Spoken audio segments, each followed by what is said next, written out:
on the address by His Excellency Bill, National Assembly Bills number 21 of 2021. C, the National Cohesion and Peace Building Bill, Senate Bills number 19 of 2021.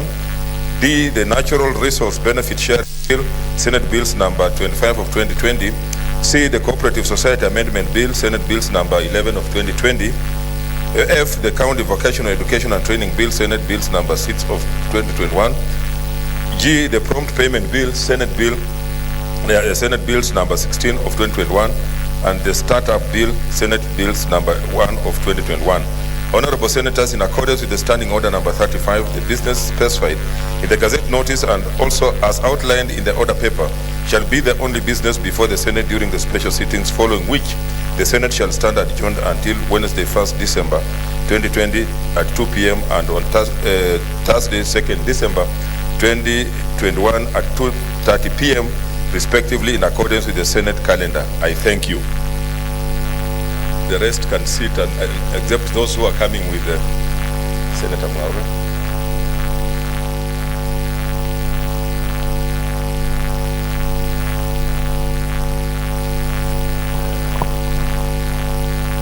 Okay, Honorable Senators, implication of the High Court judgment in Civil Appeal number E248 of 2021, Honorable Isaac Maura versus Jubilee Party and others. Honorable Senators, you will recall that on Tuesday, 11th May 2021, I issued a communication making reference to a special issue of the Gazette Notice 102 dated 10th May 2021, containing Gazette Notice number 4597, which communicated the occurrence of a vacancy in a member of the Senate elected through a party list. The Gazette Notice notified the general public that pursuant to Article 131 E1 of the Constitution and Section 37 of the Elections Act, the seat of the member of the Senate elected under Article 98(1)(d) of the Constitution and held by Senator Dr. Isaac Maura Maigwa became vacant with effect from 7th May 2021. A number of senators raised several points of order, following which on 18th May I gave a detailed communication on the declaration of vacancy via Gazette Notice number 4597. Following the said Gazette Notice, the chairperson of the Independent Electoral and Boundaries Commission, via the Gazette Notice number 4598 dated 11th May 2021, gazetted Mr. Sami Priza Leshore as a member nominated to the Senate to represent persons with disabilities in place of Senator Dr. Isaac Maura Maigwa. Honorable Senators, you will recall that Senator Dr. Isaac Maura Maigwa subsequently challenged the decision of the Political Parties Dispute Tribunal in High Court Civil Appeal E248 of 2021, Isaac Maura Maigwa versus Jubilee Party and others. On 11th May 2021, the High Court issued the following orders. 1. Pending the inter-party hearing and determination of the aforesaid motion, the respondents are hereby restrained by an order of injunction from implementing or further acting on the judgment of the Political Parties Tribunal dated 7th May 2021. 2.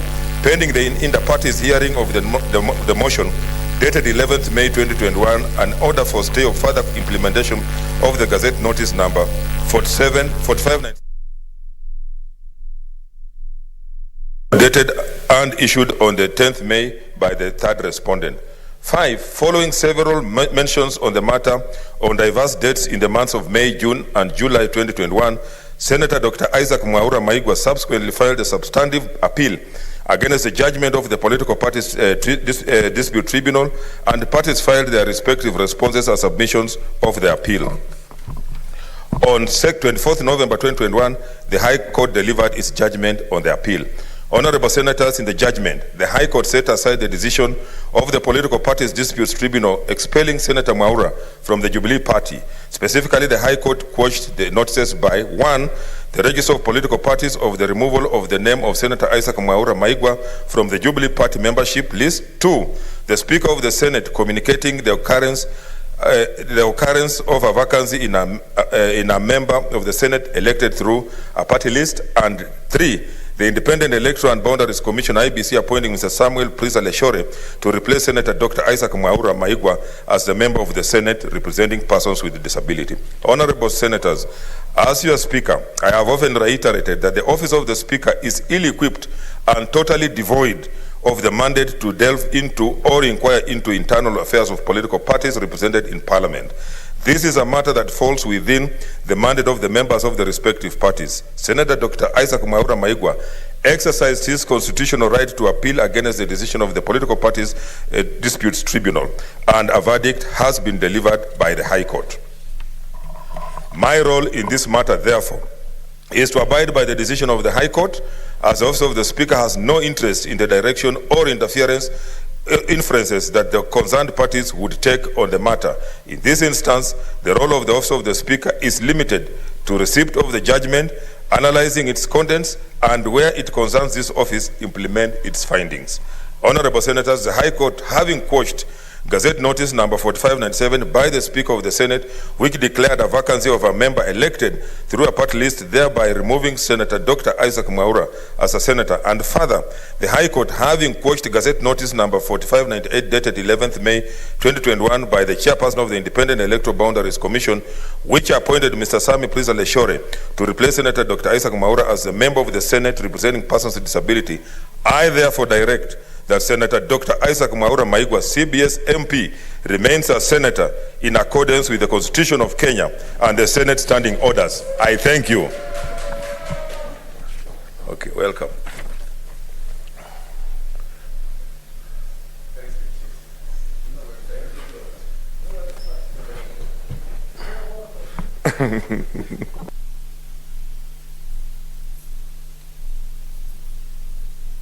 As your point of order, Senator Murkomen.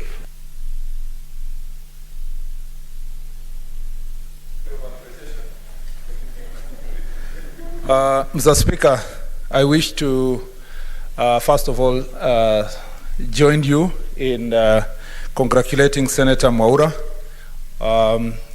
for his readmission back to the Senate. Mr. Speaker, you have captured, and also want to congratulate you for capturing exactly the position of the law and the Constitution. Congratulate the Office of the Speaker for obeying the interim court orders that restrained the admission of other parties that were nominated to come to these chambers. Mr. Speaker, why I want to really to appreciate this is a celebration of the rule of law, and that the Speaker's priority in these chambers is to protect the Constitution and to protect colleagues who are your colleagues in this House, Mr. Speaker. And therefore, we may have disagreed on other things in the past, but on this one, you got it very right, Mr. Speaker. You got it extremely right. And if you had not obeyed the initial court order, we would not be here today discussing this particular court order, because it would have been extremely difficult for Senator Maura to get back his rights. In his absence, Mr. Speaker, you know Senator Maura has lost a lot. He has suffered. I am speaking as a person who was part and parcel of his legal team. Mr. Speaker, Senator Maura just didn't suffer the consequences, financial consequences of defending his rights, but Mr. Speaker, psychological and mental torture. Having to go through very difficult situations, abruptly removed from the Senate. He has obligations to his family. He has obligations to his constituents, Mr. Speaker. The persons with disability felt very disappointed. But, Mr. Speaker, also his financial obligation and commitments that, Mr. Speaker, was suddenly disrupted. You know, no senator here, and I've said this before, maybe 99% of senators in this House earn less than 20,000 shillings in their accounts, because they have committed all their salaries to mortgages. And Mr. Speaker, to find yourself in a situation where the bank is asking you, or that you have to pay back your money from your pocket abruptly at some point, that was very torturous.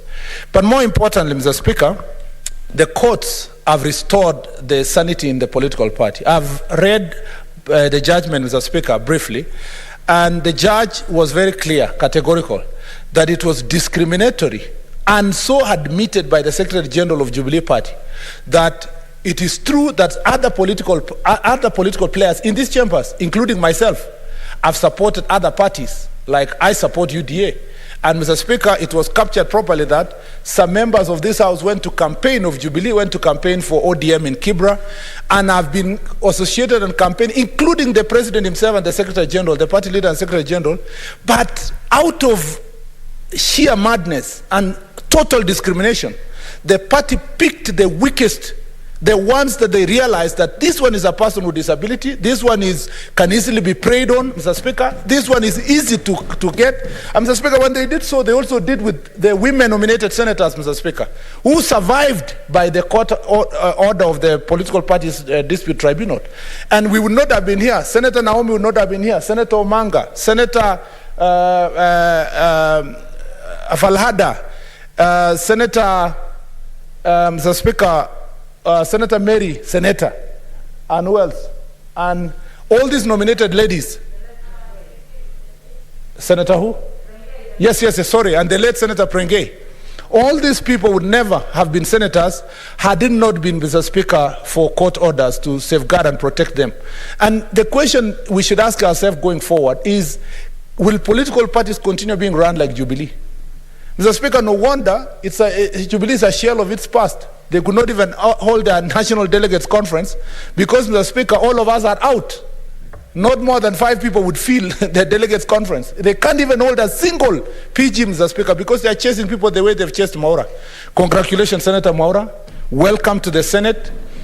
Congratulations for staying firm, staying the course. You are a fighter. You fought for rights of persons with disabilities, even up to New York. This small Tuju and Murade could not have been a problem to you. And I believe... Senator Murkomen, I know you are... I am concluding, Mr. Speaker. Congratulating you, but don't get carried away. Okay, thank you, Mr. Speaker. Mr. Speaker, you know there are some people in this country who feel that, Mr. Speaker, there are others who are less important than others. You know, literally, the party that I used to be a member has become an animal farm. It's culling its members, picking one by one, looking for the weakest one, and then they say, okay, let's take this one to the auction and a slaughterhouse. And Mr. Speaker, the future of political parties, including UDA, which I am now a member, and I know, Mr. Speaker, there will be a huge migration in another few months. I suspect you will be part of that migration, Mr. Speaker. Senator Murkomen, order. Senator Murkomen. Okay, Mr. Speaker, I withdraw, Mr. Speaker. But I'm saying there will be a huge migration that will occur in this country in a few months. And perhaps this is the last week we'll be here before people go for complete competition for their political party tickets. And so I believe that as we go to the various parties we will migrate to, and those who will have their parties like Petrolina Were, who have a well-organized run party called ANC, and however small it is, Mr. Speaker, I have not seen them doing a lot of drama. I believe that we'll now learn from the lesson of Senator Maura to respect the rights of its members and to respect the court itself. And I believe that the cost that will be awarded Senator Maura will be punitive enough to teach political parties to respect their political direction. And I think, and we will discuss later, there's the President's State of the Nation address. Mr. Speaker, if there's something that this nation must learn from the 5 years of second term of President Uhuru Kenyatta is that it doesn't pay and it doesn't reward to disobey the law, the Constitution, and court orders. Welcome, Senator Maura. We are very happy for you. The law firm of Singoe Murkomen and Sige Advocates, who participated in defending all the senators here, all the nominated senators, 6 of them, successfully defended them in political parties dispute tribunal and successfully defended Senator Maura and brought him back here. And I want to congratulate my colleague, Senator Hilary Sigei and Senator Helen Tusime, Mr. Speaker. We have a very international lawyer in our law firm who participated and worked so hard to ensure that Senator Maura comes back to these chambers. And the law firm, the SMS advocates, are very proud of you, Senator Maura. Thank you, Mr. Speaker. Thank you. I'll seek your indulgence because we have a very heavy agenda. So I'll just allow maybe 2 or so people so that we don't embark on. Senator Langat, yes. Then okay. Thank you, Mr. Speaker, for also giving me this opportunity to thank God for bringing back Senator Maura. Senator Maura, you remember very well when this happened, I came to your office and I assured you, in as much as God is still almighty and omnipotent, all-powerful, you'll come back to the Senate. So it is a high time that we must thank God. God who is above all of us. And I remember telling you that in as much as nobody is God in this world, God will take his position and do his work. I even told you, thank God I'm not God myself, because I know God is so powerful than every other human being, and even including political parties.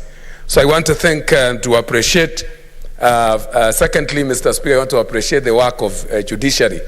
This actually signals to all of us the importance of independence of judiciary. Imagine if BPI could have gone through and reduced the powers of judiciary. Every one of us could be now being scared of anything that can happen. So I want to thank God, and I want to thank the judiciary for being independent and expressing their minds independently. Otherwise, if they could be following the powers of the political parties, I think Maura could not be here. So, thirdly, Mr. Speaker, I want to congratulate you for taking your position in a neutral manner and doing what is expected of you. I really appreciate you, and I want to say that Senate has taken its shape and its position in decision making. So I want to congratulate you, Mr. Speaker. The last message that I want to say is that to all the nominated members and every member of this particular house, you can now rest assured that you are equal to all of us. None of us is more important than the other. You are a nominated member, and you are equal to every one of us. Rest assured that you will be protected by God and the judiciary in case of anything. Don't be caught to think that you are lesser human beings than all of us. We are all senators, and we should be protected by the law equally. So wherever you want to make your independent decision in this house or elsewhere, do it freely, without fear of intimidation by political parties. Otherwise, I want to also say that I thank the nominated members who have been standing strong no matter the situation with Senator Maura, and I want to thank all the senators who stood with Mr. Maura in this particular journey. Thank you, Mr. Speaker, and we all thank God for his comeback. Senator Kindiki, Professor on Zoom, then Senator Maura, we conclude.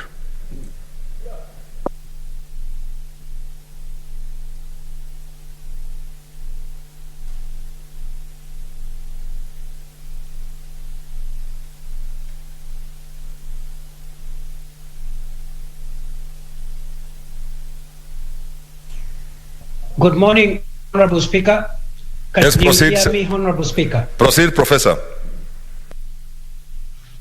Can you hear me, Honorable Speaker? Yes, I can hear you and see you. Proceed. Thank you. Thank you. Thank you, Mr. Speaker. Mr. Speaker, sir, I want to take this opportunity to join my colleagues in welcoming back to the Senate Senator Isaac Maura, who has gone through an horrendous experience in the last few months in the hands of his tormentors in our once beloved party, Jubilee.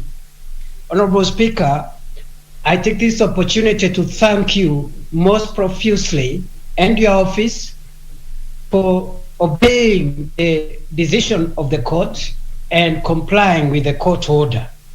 Thirdly, Honorable Speaker, I want to say I am very proud of the judiciary in this decision. And for the record, Honorable Speaker, I have always insisted that the judiciary has a wide mandate to control the activities of Parliament, including issuing injunctions as happened in this case. But I have been careful, and I want to put it on record, to say that that mandate extends to administrative aspects of parliamentary work, including quashing the Gazette notice that had illegally been published to invite the former Senator Leshore to take up Senator Moigwa's position, Senator Maura's position. So I still maintain that legal logic, Honorable Speaker, that the judiciary has expansive powers to control the activities of Parliament in all administrative matters, but that mandate is restricted and does not include stopping or injuncting Parliament from performing legislative work. Finally, Honorable Speaker, I am very happy and content with the legal logic that the court used to acquit Senator Maura, namely the principle of non-discrimination. And it's a shame that we had to punish Senator Maura, a representative of persons with disabilities, when we know in Jubilee, for example, the party leader is supporting the opposition. The deputy party leader of Jubilee has formed his own political party. Ranking members, including myself, Honorable Senator Murkomen, Honorable Duale, former majority leader, and others are supporting UDA. It is a shame to punish Senator Maura, Honorable Speaker, when the party leader of ODM is supporting Jubilee, and when the party leader is supporting Jubilee, etc., etc. Once again, congratulations, Senator Maura. Congratulations, Speaker Kenneth Lusaka, and congratulations, the great judiciary of the Republic of Kenya. I thank you, Mr. Speaker. Okay, finally, Senator Maura. Oh, Senator Orengo, yes, sorry. Leader of Minority. I thank you very much, Mr. Speaker. Let me join my colleagues in welcoming back Senator Maura. And between me and him, we go a long time. And I know you are an effective legislator, and we are proud to see you back in the House. I want to congratulate also the Speaker, because, you know, sometimes people, when they look at court orders, they support the court when the order is in favor of a particular individual, but when it is against you, you accuse the court.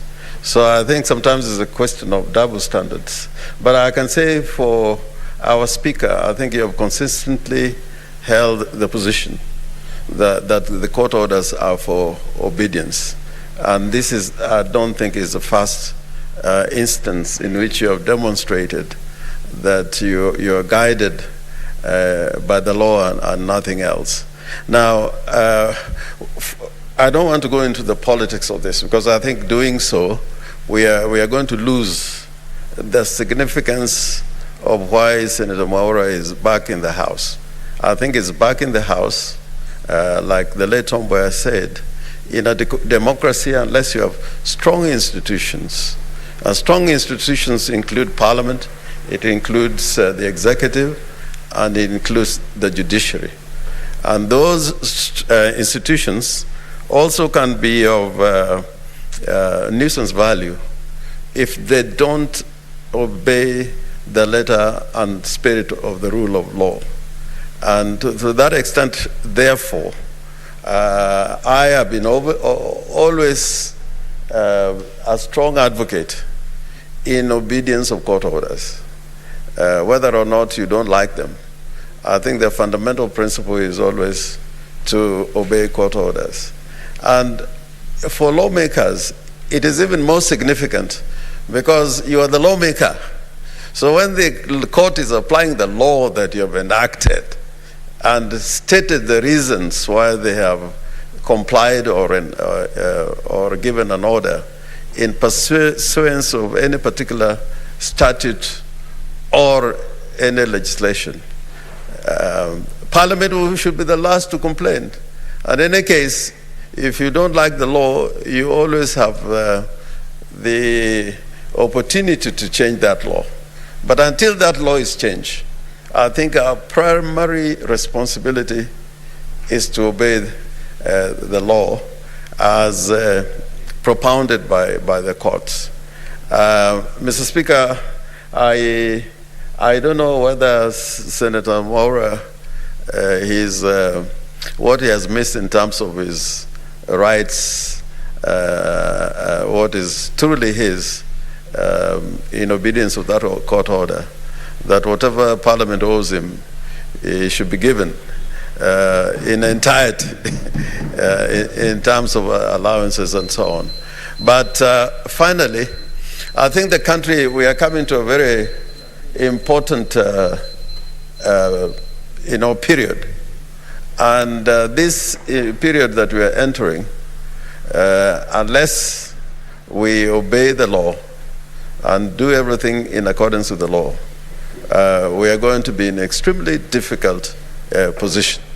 Whether you are supporting this or that party, but I think the underlying principle is that we must always obey the law and respect the independence of our institutions.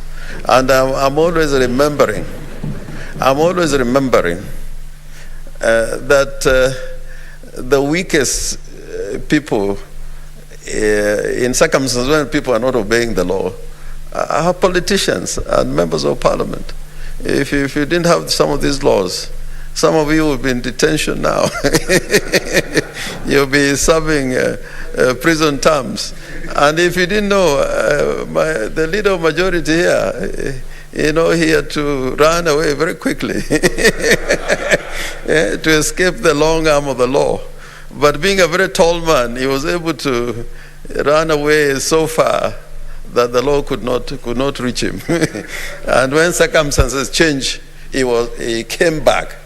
So these great debates about politics, this party, as parliamentarians and legislators, there must be a common standard, universal principles, that when we see those principles working, and there are principles that make sense, if those principles are applied in Uganda, in Ethiopia, people will celebrate.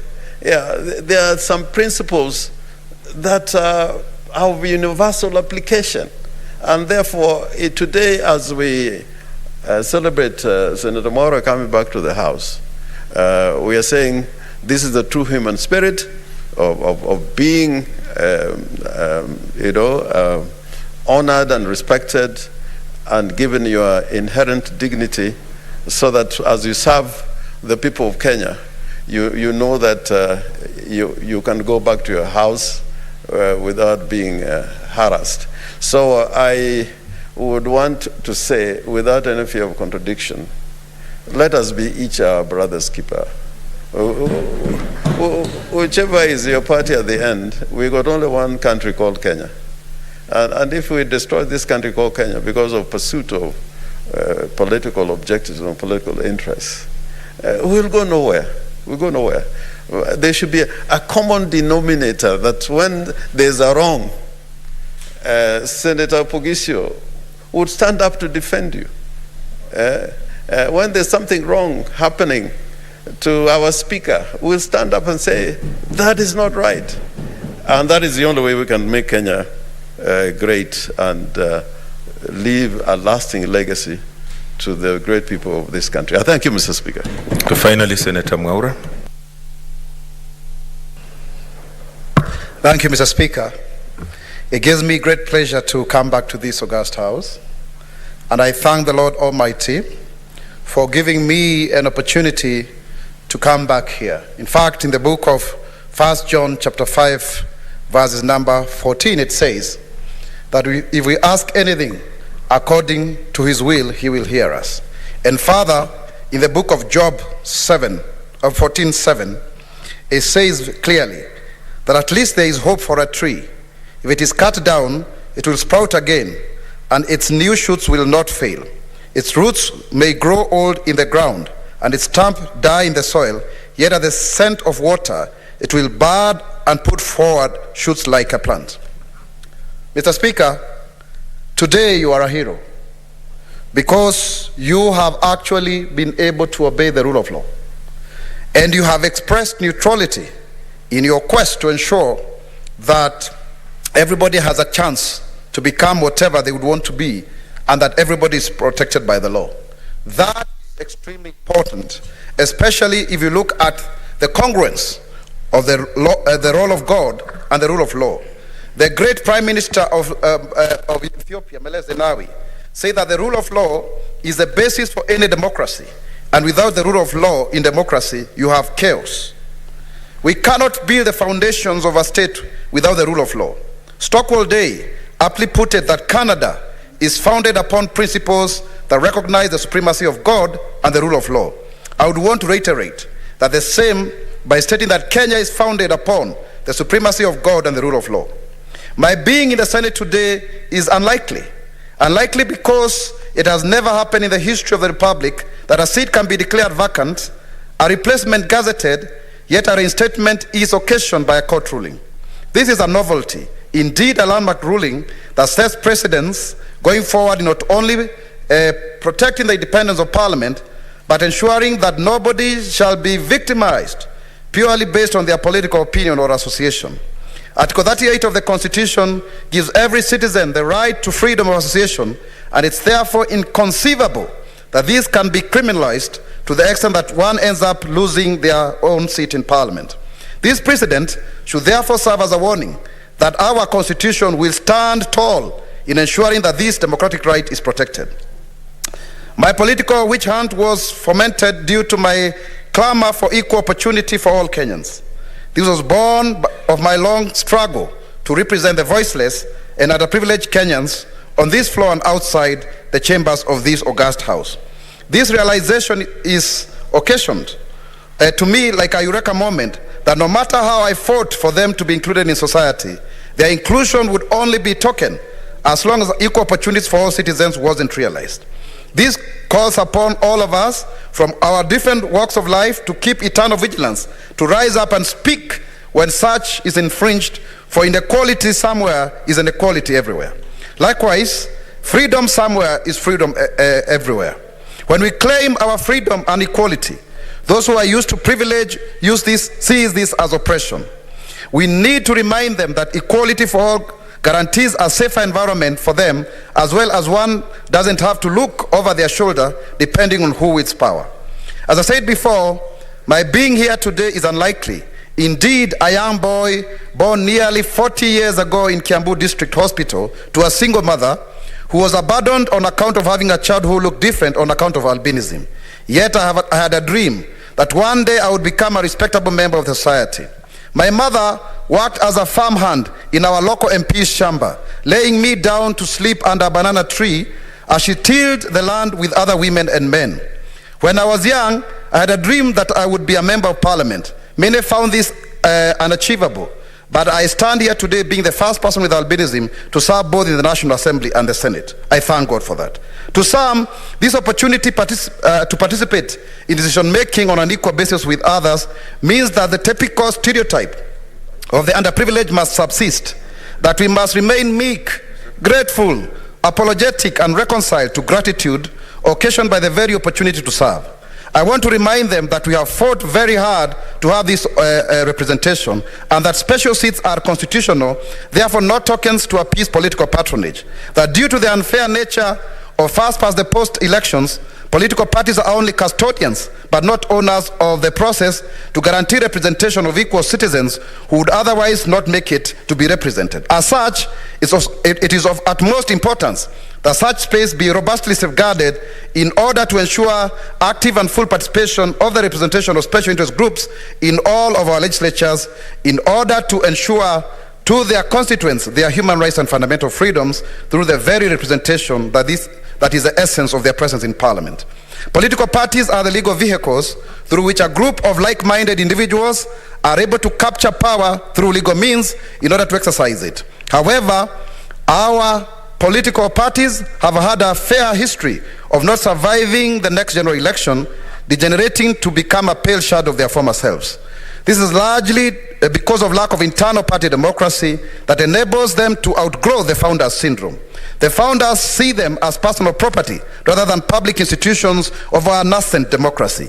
It's therefore important to ensure that we continuously question the manner in which they are run, and that such endeavors be protected by law in order to ensure that we have strong political parties, such as is in other jurisdictions, that have been able to carry the vision of their country, lifting millions of people out of poverty. For example, the Chinese Communist Party, CPC, and the two-party systems of Democrats versus Republicans and Labour versus Conservatives in the US and the UK, respectively. This comes to mind to Kenya, so that is essentially, we look at our history, that we are a de facto two-party state, only that we kill them and start new ones from the same material every 5 years. Isn't this the theater of the absurd? This recycling not only kills the careers of many good leaders, but it stunts the growth of our country towards sustained prosperity. Our public institutions, such as constitutional commissions and independent offices, need not to cave in under political pressure to procure irregularities and illegalities. They should stand tall and defend their space, since an institution is a rule that persists over time despite who is in power, according to research already done. Mr. Speaker, they need to be populated with men and women of honor, candor, and courage, and not spineless apologists who are only too keen to suck up to the whims of power that be or the appointing authority. They need to learn from our independent judiciary, and in this case the Senate, as to know that even them, their rights too are protected by the Constitution through the rule of law. To anyone out there whose rights and fundamental freedoms have been infringed upon, keep fighting, keep questioning, keep looking for answers to the problems at hand, for it's only in this way that human advancement and excellence is attained. It doesn't matter the fear, intimidation, denial of privilege, name calling, and mudslinging. Stand up, define yourself, and do not allow to see yourself through the lenses of others. Show to the world the stuff that you are made of, for it's not only authentic and original, it is the essence of the mosaic of our diversity. And that too is what makes the world go around as an interesting place to live in. To those who took the opportunity to body shame and call us out on the basis of anatomy, morphology, and or physiology, I want to remind them the words of Martin Luther King Jr., that no man should be judged on the color of their skin, but purely on the content of their character. We are much more than the presentation that comes with basic appearance, and our clarion is to put it out there so that even if we do not agree with you politically, we too have something to contribute towards making Kenya a great country, standing tall in the community and comity of nations. Long live Kenya, long live democracy through the rule of law. Thanks be to the God Almighty. God bless Kenya. I thank you. Okay, thank you, Senator Maura. Next order. Order number 3, messages. Order number 4, petitions. Order number 5, papers. Leader of majority.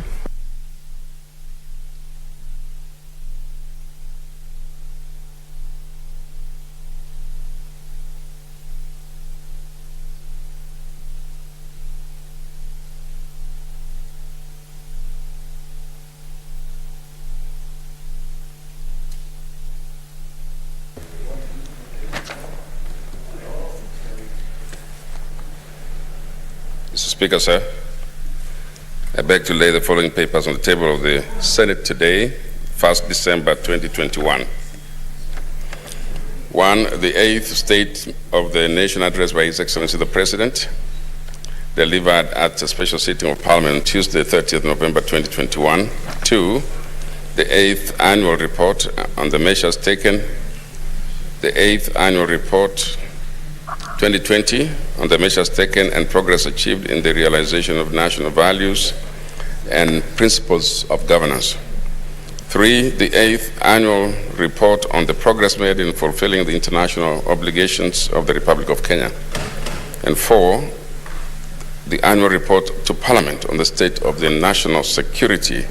And 5, the Kenya Business Climate Reforms Milestones Report for the year 2020-2021. I thank you. Next order.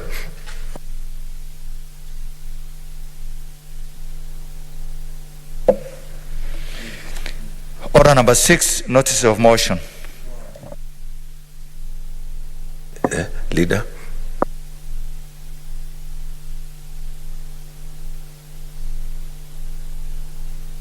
Mr. Speaker, sir, I beg to give notice of the following motion. That pursuant to Standing Order 24-6, the thanks of the Senate be recorded for the exposition of public policy contained in the address of His Excellency the President, delivered on Tuesday, 30th November 2021, and further that the Senate notes the following reports submitted by His Excellency the President in fulfillment of Articles 132(1)(c) and 247 of the Constitution laid on the table of the Senate on Wednesday, 1st December 2021. 1, the 8th State of the Nation address by His Excellency the President, delivered at a special sitting of Parliament on Tuesday, 30th November 2021. 2, the 8th Annual Report on the measures taken and progress achieved in the realization of national values and principles of governance. 3, the 8th Annual Report on the progress made in fulfilling the international obligations of the Republic of Kenya. 4, the Annual Report to Parliament on the State of National Security 2021. And 5, the Kenya Business Climate Reforms Milestones Report for the year 2020-2021. Thank you, Speaker.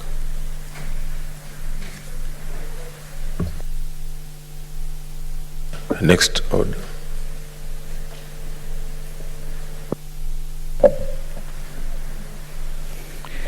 Order number 7, statements. Order number 8, motion, debate on the President's address to Parliament, first day. Where is it? Oh, I'm sorry. Okay. Leader.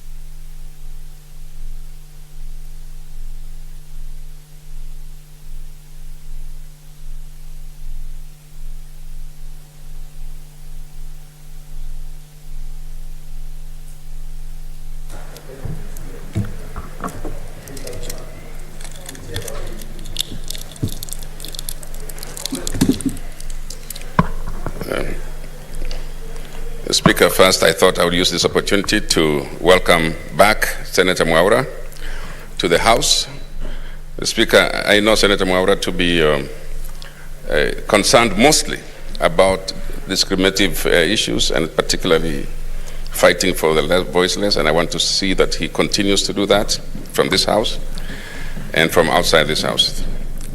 Speaker, I beg to move that pursuant to Standing Order number 24-6, the thanks of the Senate be recorded for the exposition of public policy contained in the address of His Excellency the President, delivered on Tuesday, 30th November 2021, and further that the Senate notes the following reports submitted to by His Excellency the President in fulfillment of Articles 132,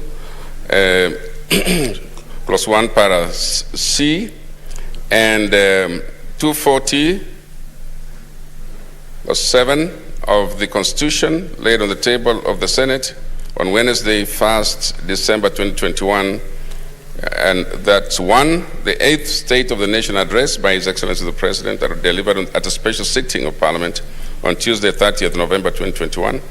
2, the 8th Annual Report 2020 on the measures taken and progress achieved in the realization of national values and principles of governance.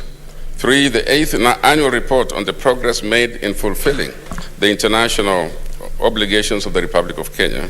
4, the Annual Report to Parliament on the State of National Security 2021. And 5, the Kenya Business Climate Reforms Milestones Report for the year 2020-2021. Mr. Speaker, the Constitution of Kenya, as cited, instructs the President to report to a special sitting, joint sitting of both houses of Parliament on the measures taken and progress made in a realization of the national values as stipulated in Article 10 of the Constitution, status of fulfillment of the international obligations, the state of Kenya's security, and general state of the nation. The President recognized the intrinsic support of Parliament and county governments in addressing the national crisis of the COVID-19 pandemic. As protectors of interests of county governments, I commend the Senate for the support it gave to the President and the county governments because of those measures taken by both the governments, Mr. Speaker, especially measures on fiscal stimuli. The impact of COVID-19 on the economy was 14 times lesser than the global economy.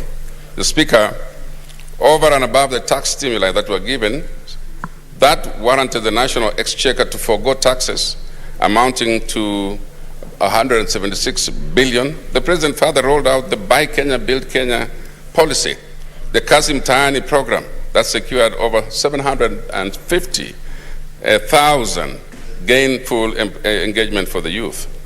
SME credit guarantee was given. Hiring of teachers in education sector was made. Enhancing the universal health coverage, which is in process. Supply of farm inputs and manufacturing. These measures, Mr. Speaker, and interventions have reinforced resilience of our economy and grew the economy by a 10.1% in 1 quarter.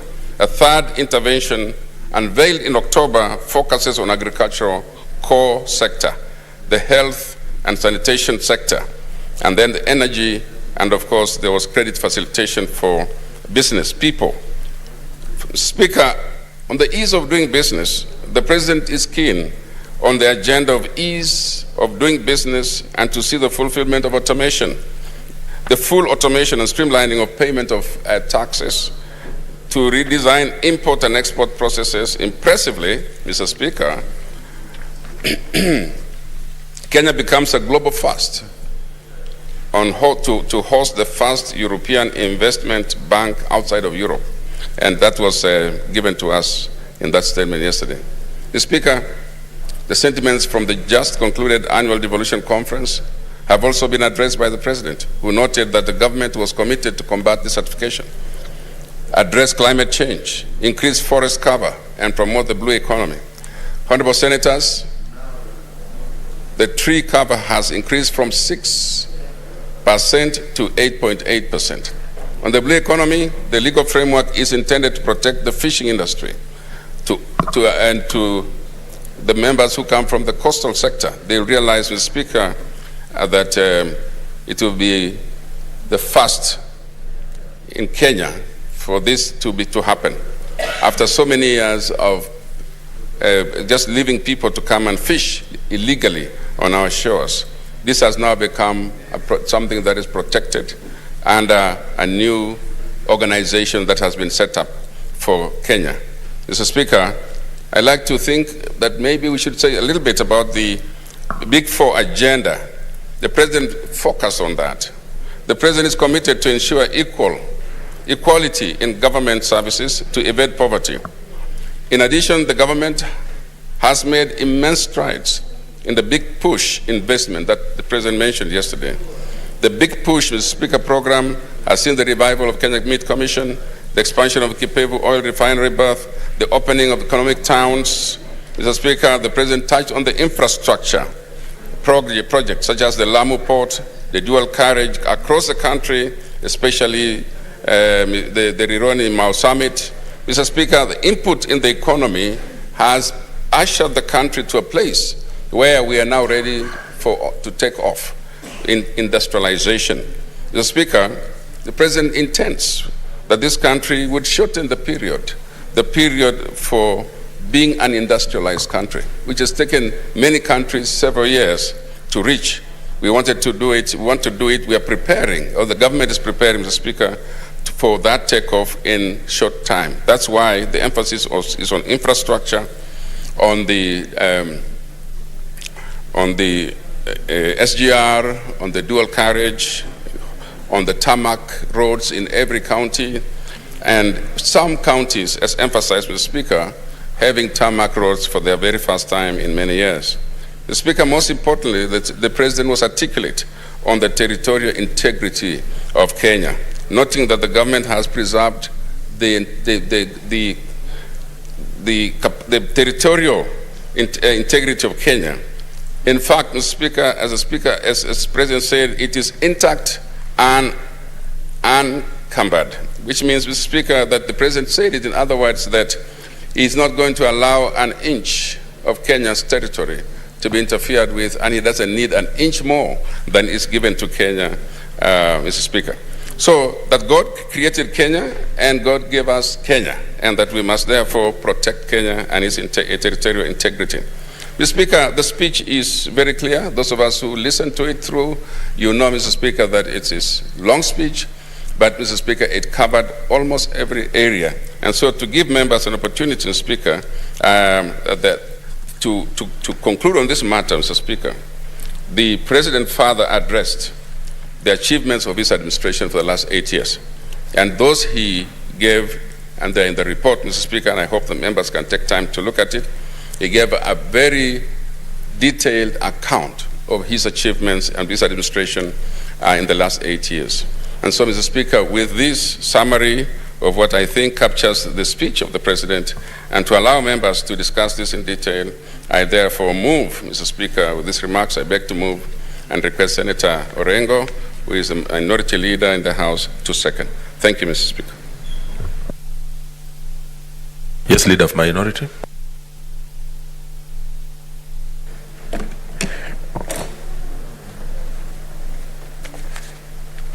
Thank you, Mr. Speaker. I rise to second this motion and associate myself with the remarks made by the majority leader. Mr. Speaker, I would want to put the performance of the Jubilee government in context. And if we don't go through the part of the material that was presented to us yesterday in the presidential speech, one can easily be driven away by propaganda and other political statements that tend to denigrate what has been done or achieved in the last 8 years. And Mr. Speaker, I want to begin by saying that the NAC government that was elected in the year 2002 was important in laying the foundations of what we are seeing being done today. And so was the Grand Coalition government under the leadership of President Mwai Kibaki and Raila Amolo Odinga. It should be remembered that it was during that Grand Coalition government that we attained a new constitutional dispensation. After a lot of challenges, after a lot of politicking in the country, but eventually the Grand Coalition government steered the national objective of attaining a new constitutional order to success. Madam Speaker, Madam Speaker, there was also the question of the Vision 2030, and that Vision 2030, you know, it came about during the NAC government and partly during the Grand Coalition government. I'm mentioning this important declaration or policy statements because you could hear from this President's speech yesterday reference to the Vision 2030 and also a constant reference to our new constitutional dispensation. And Mr. Speaker, it is therefore always very important in the life of a nation that policies are established that guide the government of the day and the people of the country generally, you know, in trying to make political and economic progress. And Mr. Speaker, there was also reference in the speech by the President about what has happened, particularly in the Far East. We like talking about the Asian tigers, the successes of South Korea, the successes of Singapore, the successes of Malaysia, and many others. And in this list of Asian tigers, you find countries like Vietnam, which endured a long period of war, now rising up and becoming a reference point in that part of the world. I would say that if you can have Asian tigers, why don't we have African lions? And it looks like, whenever we talk about new and emerging industrial and economic powerhouses and probably new democracies, we are talking about the Asian tigers. And Africa does not seem to be featuring very well by comparison. And I want to say that the Asian tigers, if you look at them properly and do an analysis, they were strong in governance, very, very strong in governance. And in contradistinction to the other Asian countries, they were the points at which democracy started to emerge and survived. For example, South Korea was a dictatorship for a very long time. And the economic miracle came about when issues of governance were taken very seriously in Korea. In Singapore and Malaysia, we may have had some very strong leaders. The prime ministers of both Singapore and Malaysia were very strong political figures. But they never compromised on the question of the issue of governance. And in comparison with the other countries in that part of the world, we could see that the space for democracy and judicial institutions were valued. And going back to the other countries in Asia, who are very strong, like Japan, again from a mighty empire with a strong monarchical institutions, the greatness of Japan in the modern era again has come about by being open and building strong democratic institutions. China, again, which was mentioned quite profusely by the president. China, again, I think from the old times, immediately after the revolution in China, after the Second World War, China began to open up.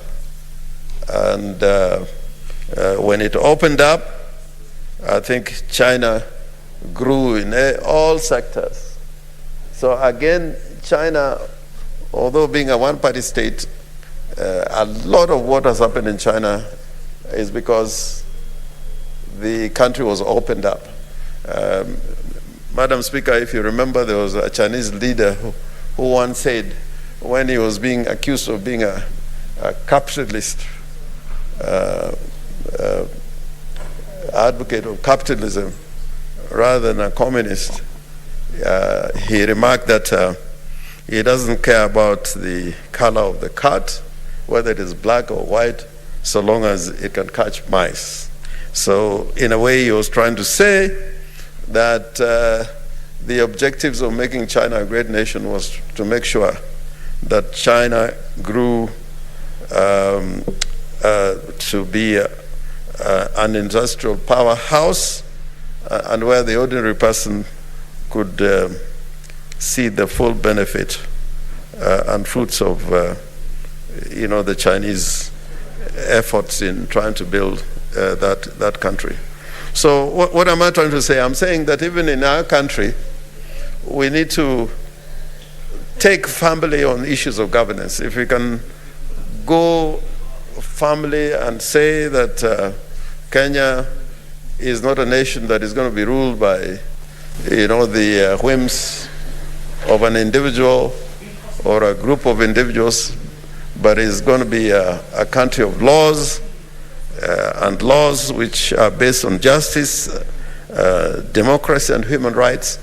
I think once we make a choice to go through that path or that trajectory, I think what has been said in the speech by the president will be attained.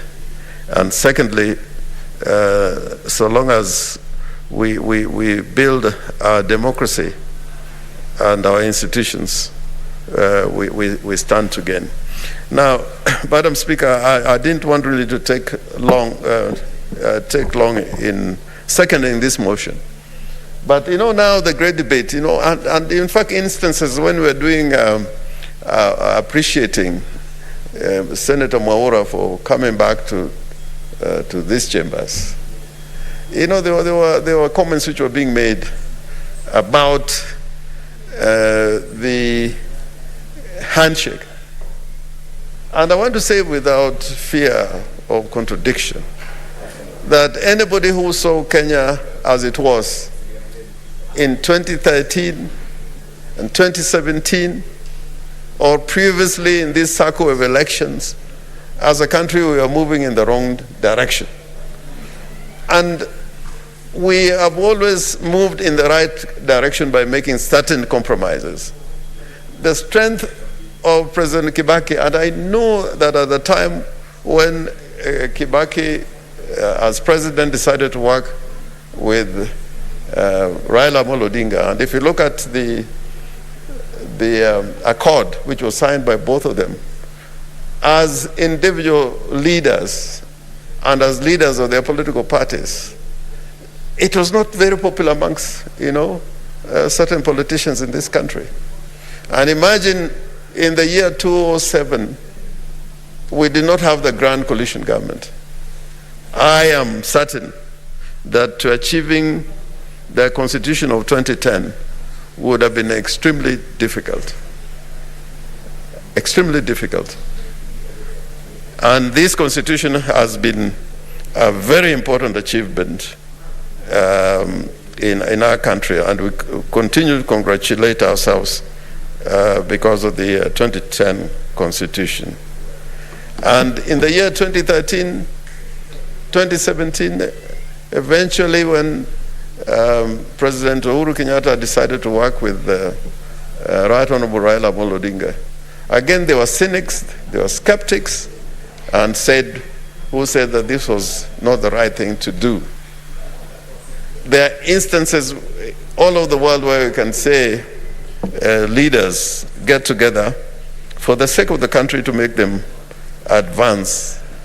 And there are examples in Europe, in the United Kingdom, when Churchill became the Prime Minister, when that country was going through a very difficult time because of the war in Europe, the Second World War. We have seen in the United States of America, they were very difficult to distinguish political parties at the beginning of that, what became the United States of America. In fact, if you look at categorization of the first president of the United States of America, George Washington, he is listed as an independent. And that's why he was able to carry 4 or 5 people who eventually also became presidents of the United States of America. Great ideas coming together and forming a synergy, which then is used to build the country to greater heights.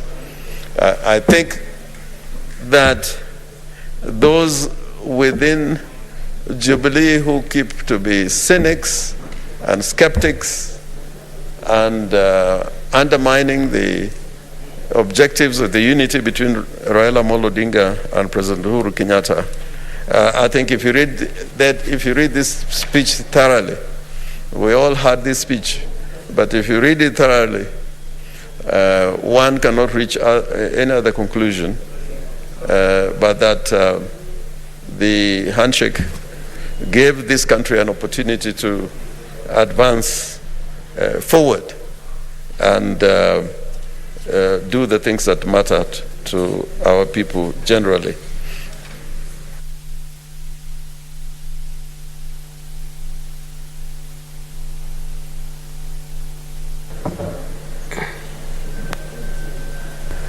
Thank you. Prime Minister Dan? Yeah, I'm happy that there were a few things which the President announced which are important to the ordinary people. One was this question of making restrictions on withdrawals or bankings of a million shillings or more.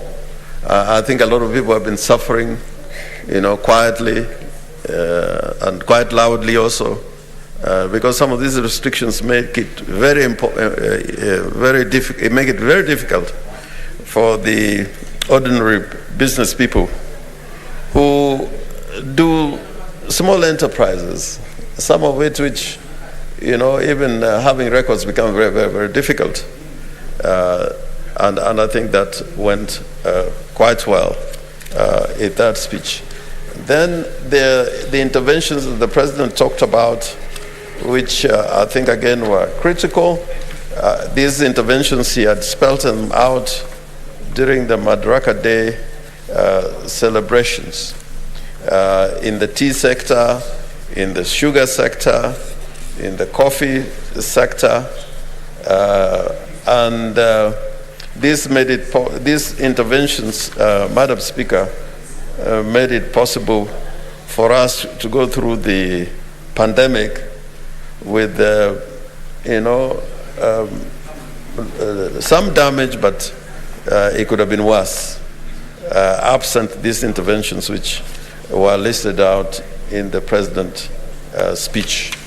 And therefore, Madam Speaker, I hope that we will appreciate what has been done, particularly in the last 5 years, because if there was no handshake, all these 5 years would have been about 2022.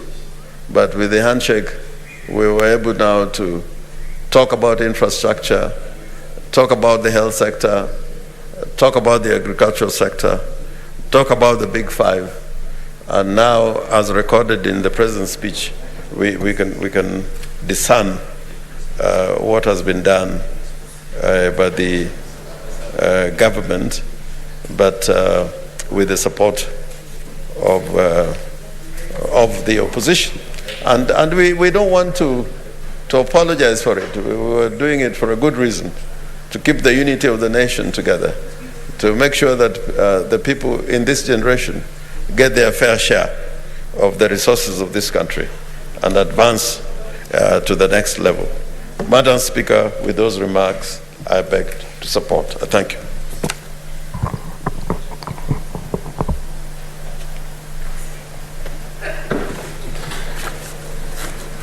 Thank you, Senator Orengo.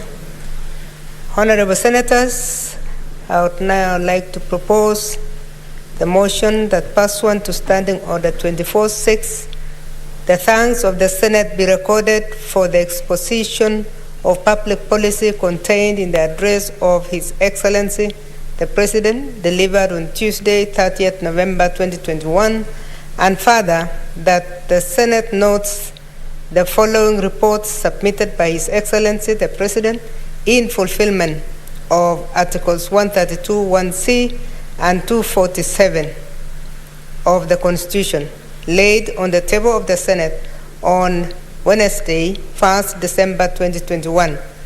1. The 8th State of the Nation Address by His Excellency, the President, delivered on a special sitting of Parliament on Tuesday, 30th November 2021. 2. The 8th Annual Report 2020, the Report 2020 on the measures taken and progress achieved in the realization of national values and principles of governance. 3. The 8th Annual Report on the progress made in fulfilling the international obligations of the Republic of Kenya. 4. The Annual Report of Parliament on the state of national security 2021. And finally, the 5th, the Kenya Business Climate Reforms Milestones Report for the year 2020-2021. Honorable Inima Gertrude Musurube.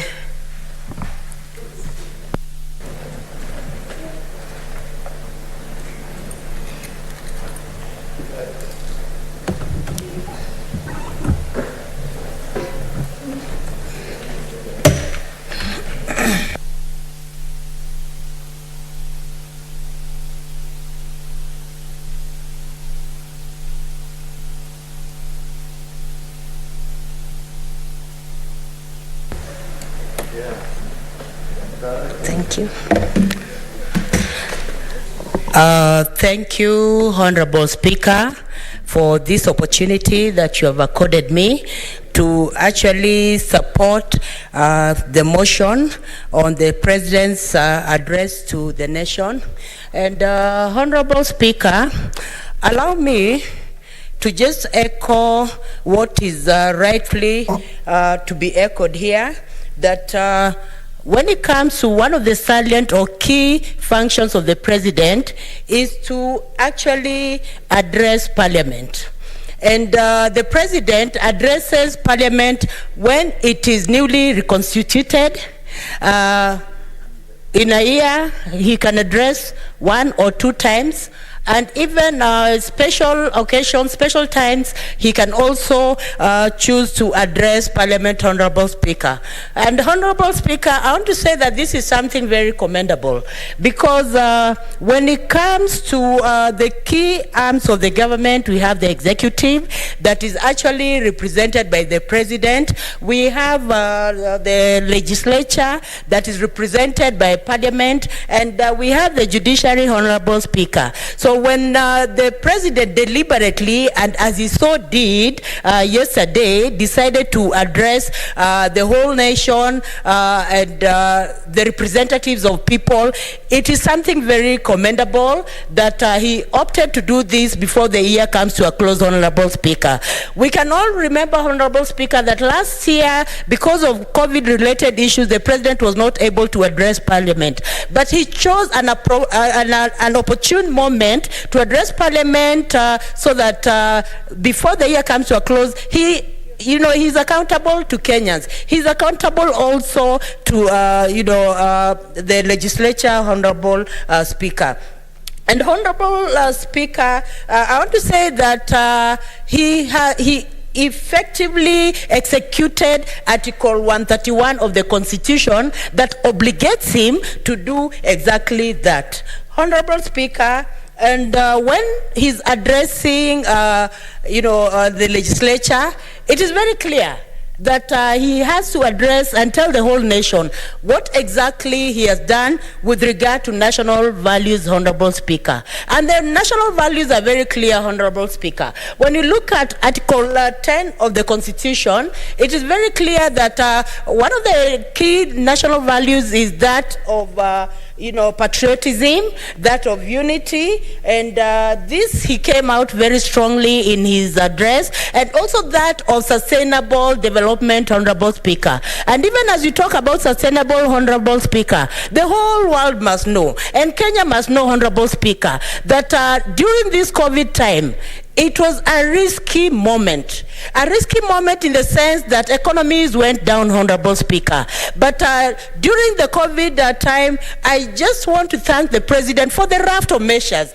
that he came up to cushion Kenyans, to ensure that even though we are going through, a crisis moment during COVID, Kenyans were cushioned, Honorable Speaker. And I well remember very well, and it came out also on his speech, and it was executed on the ground, Honorable Speaker, that those workers who are earning less than 24,000 were not paying tax during the COVID moments, Honorable Speaker. And also, Honorable Speaker, even when it comes to interest rates at the banks, they came down, Honorable Speaker. And a number of measures were actually executed to ensure that the economy did not go down. And even in the midst of COVID, Honorable Speaker, Kenya also performed well economically, Honorable Speaker. And this is something we must commend the President about, Honorable Speaker. What is good, and it ought to be commended, Honorable Speaker. Honorable Speaker, I want to say that it was just imperative that the President addresses the nation. It was just imperative that he lets Kenyans know what has he done with regard especially to, Honorable Speaker, Article 43 of the Constitution. It talks about socio-economic rights, Honorable Speaker. And it was good for the President to come before Kenyans and tell us what exactly has he done. We are talking of Article 43 that talks about everyone has a right to the highest attainable standards of health, Honorable Speaker. And it came out truly in the speech of the President that A number of hospitals have been upgraded, Honorable Speaker. Like Kenyatta University Hospital has been upgraded, Honorable Speaker. And a number of hospitals have also been built, Honorable Speaker. When it comes to health, it is first priority, Honorable Speaker. And it is very clear that Kenya is among the party states that signed, that signed the international law to say that it was going to protect people's lives in terms of health. And Honorable Speaker, coming up with hospitals is something that is commendable, Honorable Speaker. And I also want to commend the President also for coming up with, cancer-related facilities, Honorable Speaker. And I want to say, Honorable Speaker, as a cancer survivor, I know the agony that cancer patients go through, Honorable Speaker.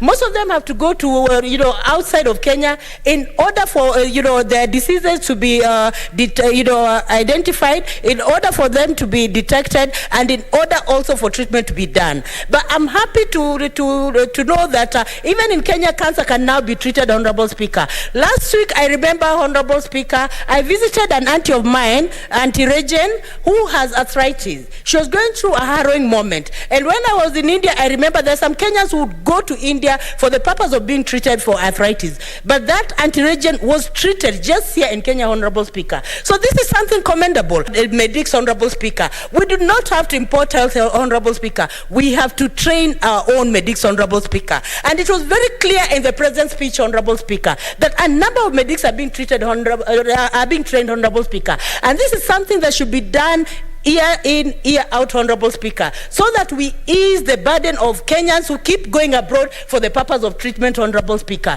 We don't have to import, medics, Honorable Speaker, but we can train our own oncologists. We can train our own anesthesists. We can train our own, Honorable Speaker, so that we make maximum use of the Kenyans that we have, Honorable Speaker. And I know, Honorable Speaker, Kenyans are very productive. When it comes to intelligence, Kenyans are intelligent. Can we make optimal use of Kenyans, Honorable Speaker? Honorable Speaker, when it comes to the issue of water, constitutionally, Article 43, every Kenyan has the right to clean water.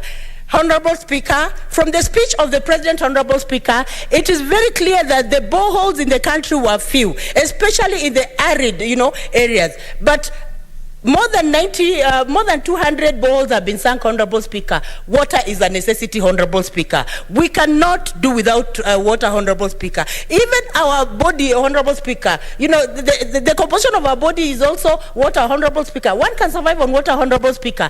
We cannot do much without water. Even domestically, we find that if you want to prepare food, you need water. You want to wash clothes, you need water. So water is important, and I want to commend the President for this, and I want to say, Honorable Speaker, that we should actually acknowledge what should rightfully be acknowledged, Honorable Speaker. The President talked about rural electrification, Honorable Speaker, which is also very important, Honorable Speaker.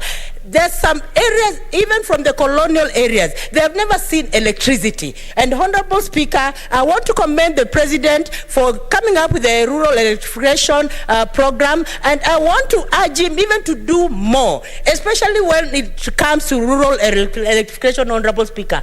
Even come 2022, whoever takes the mantle, Honorable Speaker, should spearhead this issue of electrification, Honorable Speaker, because there are still some Kenyans who have not been connected, Honorable Speaker. So I want to commend the President for what he has done, and I want to say that this is something that should be sustainable, Honorable Speaker. And when it comes to schools, Honorable Speaker, there's 100% transition. And from the speech, it was very clear that a number of classrooms have been constructed, Honorable Speaker. Now, construction of classrooms is a core in ensuring 100% transition, Honorable Speaker. And Honorable Speaker, education is key.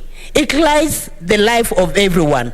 And if there's any inequality among people, that inequality is actually, the curve comes down through education, Honorable Speaker. So I want to commend the President for coming up with the plan that he did of constructing classrooms. And Honorable Speaker, not to forget about the President's speech, he talked about the toxic political climate in this country, Honorable Speaker. And he came out clearly to say that the whole is better than parts, Honorable Speaker. And he talked about the expanded executive executive as a measure of ensuring that everyone has a share of the national cake, Honorable Speaker. This is very important, Honorable Speaker. And even in his speech, it was very clear that women representation in Parliament is core, and it has to be, the fronted, Honorable Speaker, so that we have more representation of women in Parliament and also representation of, the vulnerable, Honorable Speaker, like people with disability, Honorable Speaker. It is unthinkable. It is something that we need to really see to it, that representation of persons with disabilities in the Senate is increases, Honorable Speaker. We can have the representation that is constitutionally given, and also in elective positions, Honorable Speaker. Parties must ensure that they hold the people, the hands of people with disabilities who want to vie for elective seats, Honorable Speaker. So that even in the Senate, we have about 10 PWDs. In the National Assembly, we have 20 PWDs, Honorable Speaker. It is something that is achievable. So I'm urging political parties, even when you're making your party list, ensure that we have persons with disabilities. Ensure we have women with disabilities who want to vie. Ensure that we have men with disabilities who want to vie. Because persons with disabilities want to be involved in decision making, Honorable Speaker. And gone are the days, Honorable Speaker, when persons with disabilities were seen from a pity paradigm. Because persons with disabilities can even contribute positively, Honorable Speaker. They need to be the decision-making table, Honorable Speaker. Let the nominative positions be there. In the elective positions, let us have also persons with disabilities doing that, Honorable Speaker. What persons with disabilities need in this country and world over is an opportunity for decision making. Honorable Speaker, the time for handouts for persons with disabilities is gone, Honorable Speaker. We are not living in those days, Honorable Speaker. What persons with disabilities need is an opportunity to advance themselves, is an opportunity to advance others, is an opportunity to be productive in the society, Honorable Speaker. Honorable Speaker, and this must be a challenge to political parties, that they must ensure that on their party list, elected members of parliament or those who want to vie must be persons with disabilities, must also be women, Honorable Speaker, so that when it comes to the House, Honorable Speaker, the House is fully inclusive, because this is one of the national values that the President mentioned. Article 10 talks about inclusivity. We cannot have inclusivity when persons with disabilities are actually not represented, even in decision making, even in governance. Honorable Speaker, when women are not also fairly represented in decision making, then I want to say, Honorable Speaker, that will flout Article 10 of this Constitution, Honorable Speaker. So I want to thank the President for coming out clearly to say that some issues that were actually, flouted, or some issues that were not accepted during the BBI, they need to be rethinked. The issue of 2/3, the issues of persons with disabilities, the issue of even money going to the county governments. And the President came out clearly to say that, yes, money is going to the county government, but it's not enshrined in law, Honorable Speaker. It has to be enshrined in law, Honorable Speaker, because when we are representing people, the people we are representing, and Kenyans must know that we are representing them, is that person in the county. And money must go to the county, Honorable Speaker, so that when it goes to the county, Honorable Speaker, development can be there, education can be improved, and also, Honorable Speaker, everyone can get a service, because that is what Senate is mandated to do, Honorable Speaker. We are here to represent people. We are here to represent Wananchi. We cannot represent Wananchi if money is not going to the county, Honorable Speaker. Thank you for the opportunity. Thank you, Senator. Senator Langat, Christopher Andrew. May I have, okay. Thank you, Madam Speaker, for also giving me this golden opportunity to make my contribution on the 8th State of the Earth address by the President to the nation. And I want to say, just from the onset of the speech of the President, that the expectation of Kenyans was so high, and I want to appreciate that in the very beginning, the President mentioned that Kenya is bigger than all of us, or rather Kenya is greater than every one of us. If this one is put in practice, Madam Speaker, everyone in this country will be able to realize the importance of being a citizen in this nation. And I want to appreciate also the way the President, in a nostalgic way, narrated from the time he was a nominated member of Parliament in this particular house, The moment he was also elected to become the member of parliament, the time he was the Minister of Finance, the time he was the Deputy President, the Prime Minister, and currently being the President of this great nation. And I want also to say something about how he mentioned something to do with COVID-19 pandemic, the struggles that all of us went in this particular country during that particular moment where the nation was so much suffering because of the COVID-19. The challenge, and something that I want to mention on this one, Madam Speaker, is that I would have also expected the President of the nation to assure Kenyans on the measures that are being taken seriously to bring to book the COVID-19 billionaires. When the President mentioned about the milestones that we've gone through in an attempt to manage the COVID-19 pandemic, up to and including the company in the coast that is rapidly manufacturing the COVID-19 vaccination drugs or medicine, we really appreciated that the company is one of the greatest and of its own kind in Africa. But what Kenyans also was expecting to hear is the steps that are being taken to bring to book and punish the COVID-19 billionaires, which really, instead of having taken position to help Kenyans come out of the pandemic, they took advantage of the scenario or the suffering that we are in and made themselves billionaires.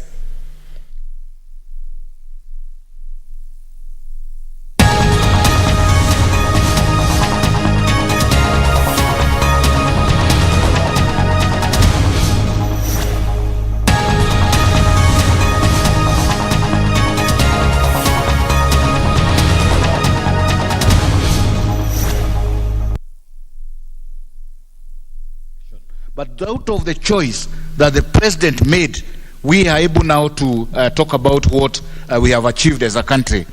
Honorable Speaker, the president went ahead and converted the various challenges that we had during that time, including the electoral violence, including the corona that followed, into opportunities, Honorable Speaker, and he was creative enough to tell us what this country has done, highlighted a lot of successes in Kilifi, in Kitui, in Makueni, and in Kitui, Honorable Speaker, examples of the opportunities that we have had to take out of the pandemic that we were in.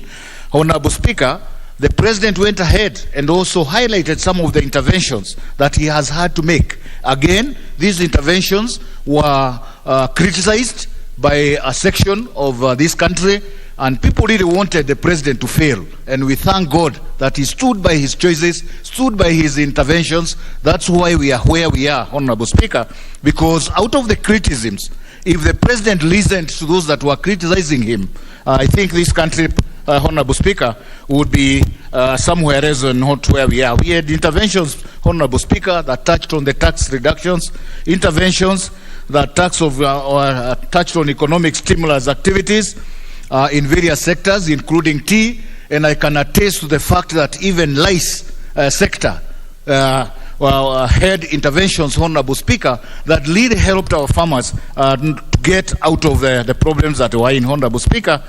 There were many things that the President talked about, and what we need, security, Honorable Speaker.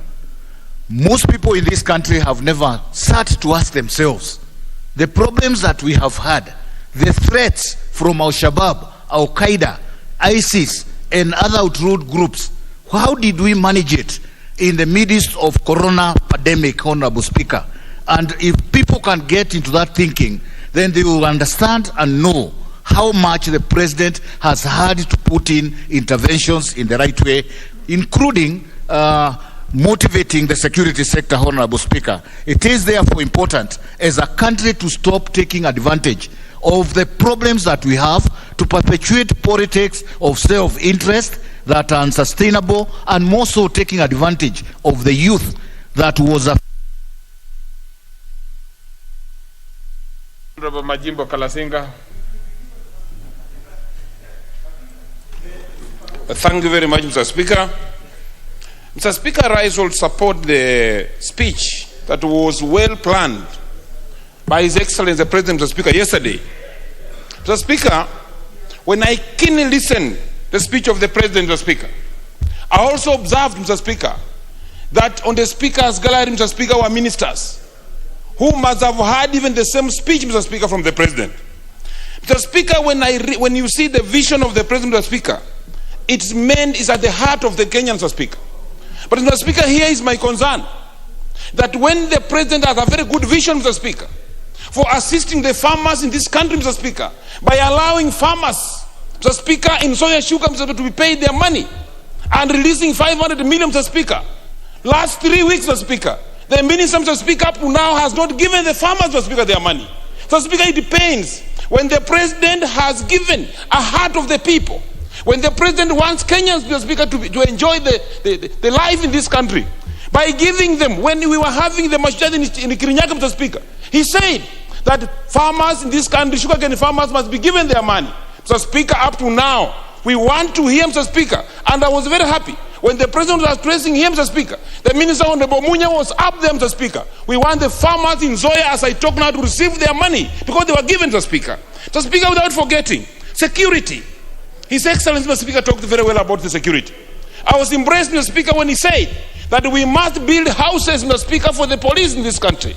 Mr. Speaker, it was well planned, Mr. Speaker. But the only problem, Mr. Speaker, when you do that, Mr. Speaker, the problem of this security, Mr. Speaker, is how we recruit them, Mr. Speaker.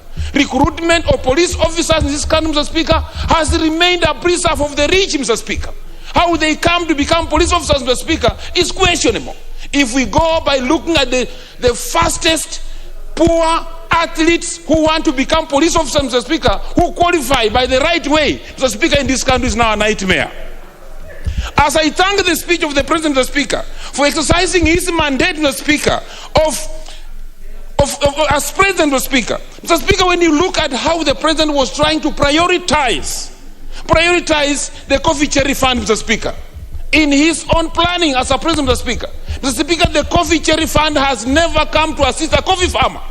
This money is supposed, Mr. Speaker, to assist the farmer, pluck the coffee, grade the coffee, transport the coffee to the factories, Mr. Speaker. But you find that those who give this money, Mr. Speaker, now go and give that the tail end, Mr. Speaker. That they ask you how many kilograms have you supplied so that you get the money, Mr. Speaker. Then what is the purpose of that money? Mr. Speaker, when you look at the President, in his vision, Mr. Speaker, about power, Mr. Speaker. Order. The member for Kibuchai, I can see the intense and spirit of you want to debate on this, but I'm not a Mr. Speaker.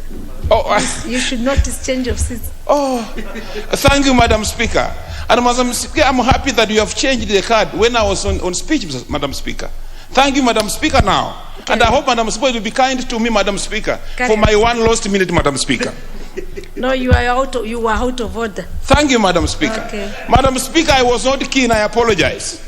Now, Madam Speaker, now that I've seen you well, this point, Madam Speaker, of the way the President was talking, that we have moved from position 12, Madam Speaker, as the 12th richest country in Africa, to position 6 in Africa, Madam Speaker. You realize now, Madam Speaker, that when you talk of that and people on the ground have no money, Mr. Speaker, they might not agree with the President. So there are people, Madam Speaker, who want to fail the President of this country. And these are his cabinet ministers, Mr. Speaker. They must wake up and agree with the vision of the President, Madam Speaker. So, Madam Speaker, finally, when you look at power, the connectivity, Madam Speaker, to power in this country, Madam Speaker, when you come and see there are some areas in my area like Kabuchai, Chebukwan, and Muyehe, Madam Speaker, they have dropped poles, they have put wires, Madam Speaker, and there is no power. You find that a lot of resource has been put on the ground and they are not put into use, Madam Speaker. Madam Speaker, I must have been the happiest man yesterday to have got the first address of the president in my lifetime, Madam Speaker, because he's only 7 months in the House, Madam Speaker. Thank you, Madam Speaker, for all that I've done, and I want to support this speech, Madam Speaker. This only comes here, Madam Speaker, when the president exemplarily told us that he accepted the results, Madam Speaker. Madam Speaker, we have only one person in this country who doesn't accept results, Madam Speaker, when elections are held.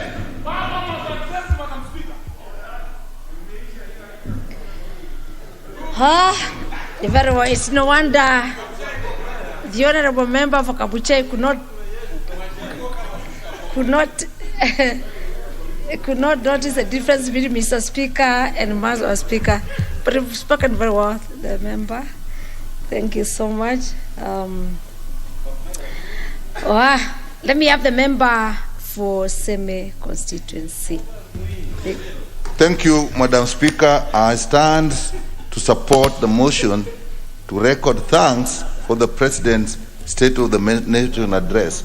Madam Speaker, let the truth be said, the President did recognize and elucidate very clearly the challenges that the nation is facing, and also came out with clear responses, some of which results we have seen. He covered the area covers the areas of the challenge of COVID, the state of devolution with the funding that has been increased, the infrastructure, the manufacturing, even the improvement of health, the reviving of the dead asset, which he referred to as dead capital, Kenya Meat Commission, meter gauge railways, Kisumu and Nanyuki, the ports, the tannery in Athi River, and the marine processing in Mombasa. He clearly elucidated the big four in infrastructure, the roads, the ports, the focus on universal health coverage and manufacturing and housing. He also actually did look at the connectivity within Africa, putting in place structures that will facilitate the movement of people and goods across the continent. That is extremely important. The Mombasa-Bagamoyo Road, the road to the northeastern areas connecting with Ethiopia, the roads to the Central African countries that are landlocked. But, Madam Speaker, I'll focus on two. One is the challenge of COVID. I must appreciate that this country handled the dilemma that we are faced with the challenge of COVID. Either to have lockdowns and other containment measures and hurt the economy severely, or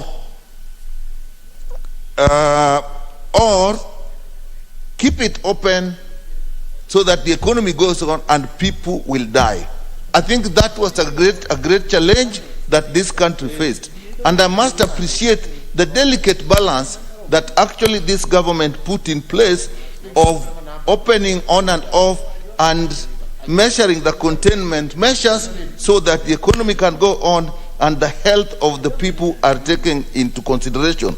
Madam Speaker, I must also appreciate the opportunities that were recognized during the pandemic, particularly the improvement in the health structure, the number of ICU beds that have been put in place, the opportunity to have oxygen.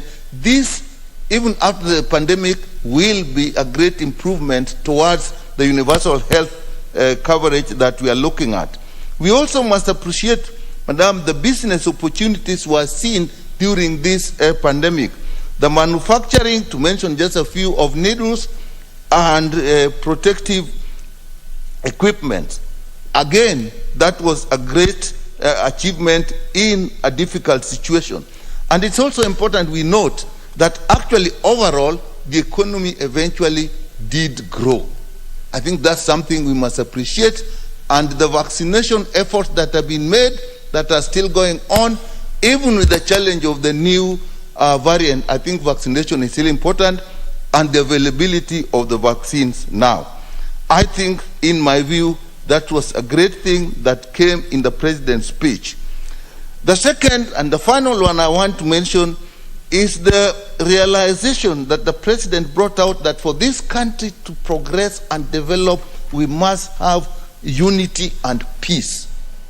And the issue of the handshake and the BBI and the issues in the BBI that we need to address, the need for the feeling of all people are represented, the need to have a mandatory increase in the county funds, not just to leave it that it is not less than 15% and leave it to the whims of the people, but put a minimum that we think the country needs.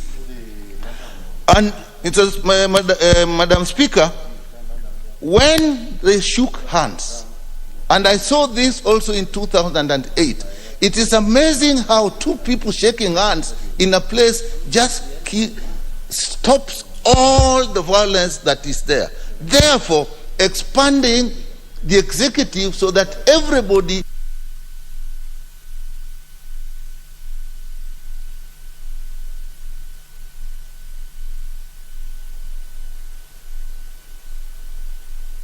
Members, I must remind you that at one point we don't speak to ourselves, that on limitation of debates and the resolution of the House that was resolved on the Wednesday, February 10, 2021, that notwithstanding provision standing order number 974, and of course in furtherance of the provision standing order number 246, the House ordered that the debate on motion, the address of the President, be limited to no more than 30 minutes for the mover. Of course, it was moved, 20 minutes for the leader of minority party and 10 minutes for the minutes each to the chairperson of the Departmental Committee of Justice and Legal Affairs to speak to the report submitted under the Article 1321C1 of the Constitution. And this is related to the realization of the national values and principles of governance. Then for the members who are debating, members, to that resolution, that we will have 5 minutes for any other member speaking and 10 minutes before the expiry of the time the mover shall be called upon to close. So members, of course, this will just put into attention so that you don't follow with a lot of information for debaters. The honorable members, you have only 5 minutes. Plan yourself. Let me have the member for Kamkunji, Honorable Abdi Yusuf. Thank you, Madam Speaker, for the opportunity. I stand here to contribute to the President's State of the Nation address. I want to thank the President for his speech and for executing his constitutional requirement and obligation. I want to point out the key areas that he has spoken about in terms of infrastructure, roads, railways, ports, energy and electrification. And I want to say that in fact the President's administration has done very well.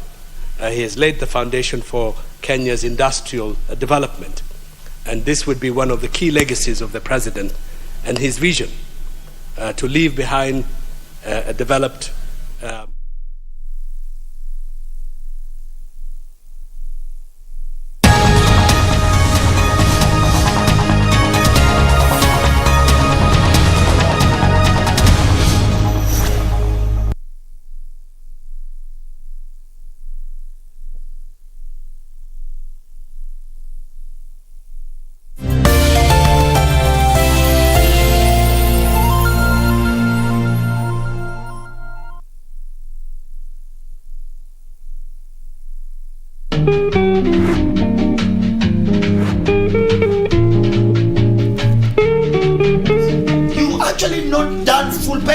when you ask listen, you.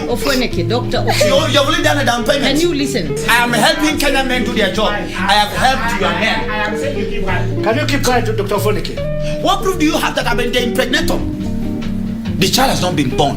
The fact that you have impregnated another woman, now come damp. Damp. That means you can also do the same to me. Had your sister been impregnated before? My sister's never been. No man has been able to do what I've done in this court today. 2 women are carrying my own. Call me a miracle worker.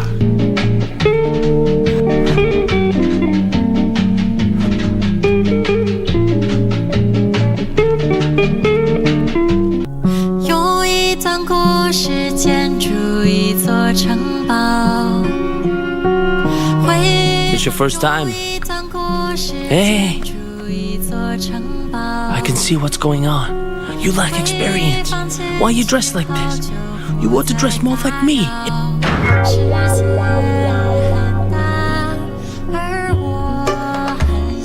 Hey, and what was it? I'm so glad we went with ping pong. Lucky. Hey? Yeah. 有一段故事建筑一座城堡，会放进去。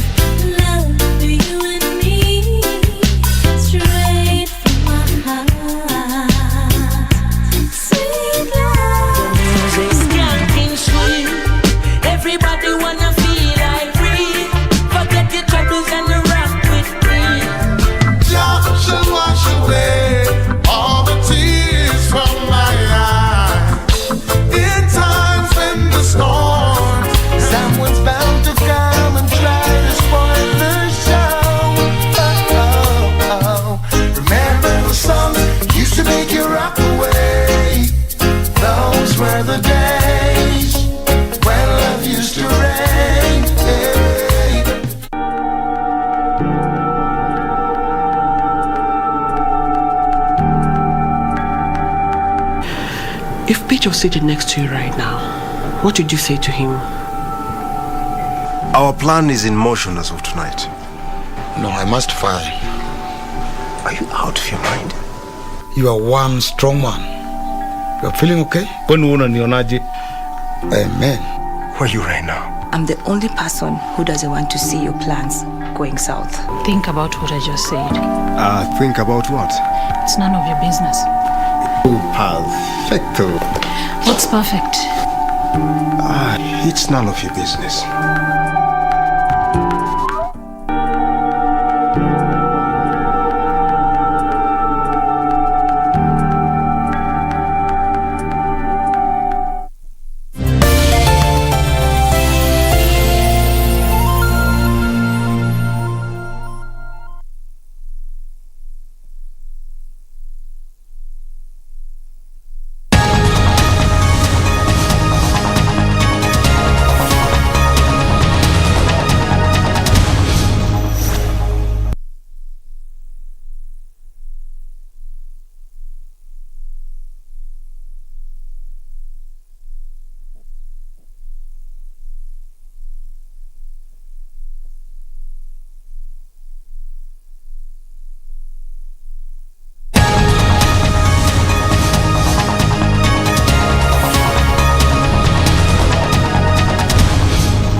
Session is hybrid.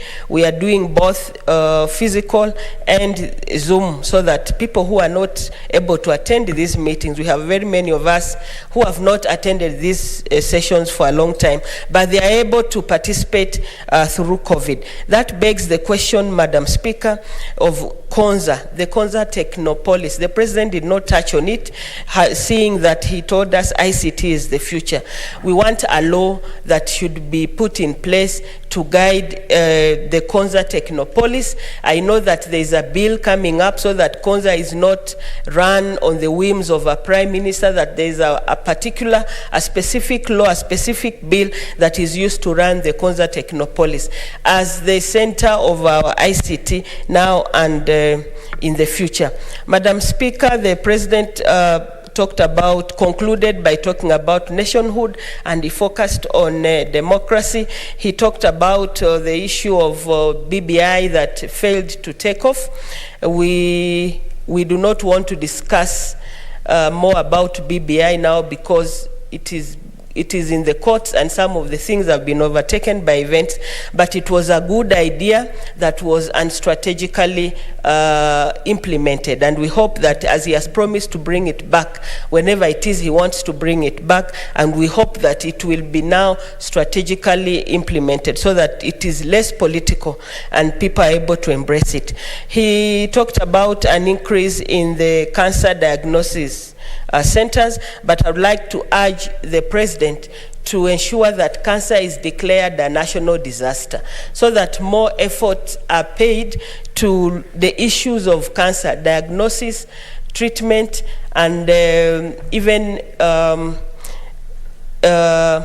hospice care of cancer patients. If they declared it a national disaster, it would show more commitment to this issue because it is ravaging everybody, just like COVID is. It does not choose who you are in society, whether you are at a high level or low level, whether you're poor or rich, young or old, we are all being ravaged by cancer. So I urge the President to declare cancer a national disaster. I want to congratulate him on the Linda Mama program, which offers free maternity, and we have more women giving birth under good quality healthy conditions. We thank him for that and urge our women to continue giving birth safely and build this country. Thank you, Madam Speaker, and I support.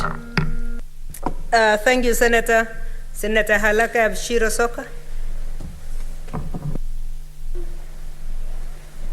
Thank you, Madam Speaker. Madam Speaker, I rise to support and to give my input into the 8th Presidential State of the Nation Address, as well as speak to some of the papers that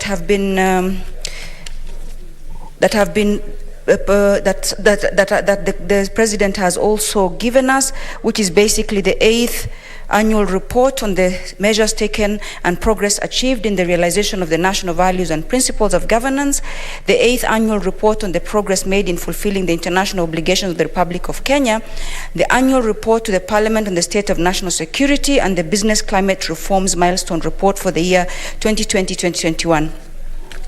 Madam Speaker, allow me to congratulate His Excellency the President, first of all, for upholding his constitutional obligations under Article 132, 1C and 247 of the Constitution of Kenya, and for, without fail, addressing the nation on measures he has taken on the national state of our nation every year since 2014 when he came when he was elected president of this country. Madam Speaker, this is a president that's accountable to his people, a president that has shown the humility and the support he has provided. When a report is looked at, when listening to his speech yesterday and just reading some of these reports, I'm in awe of how much was actually done. Sometimes it's very easy to focus on what hasn't happened.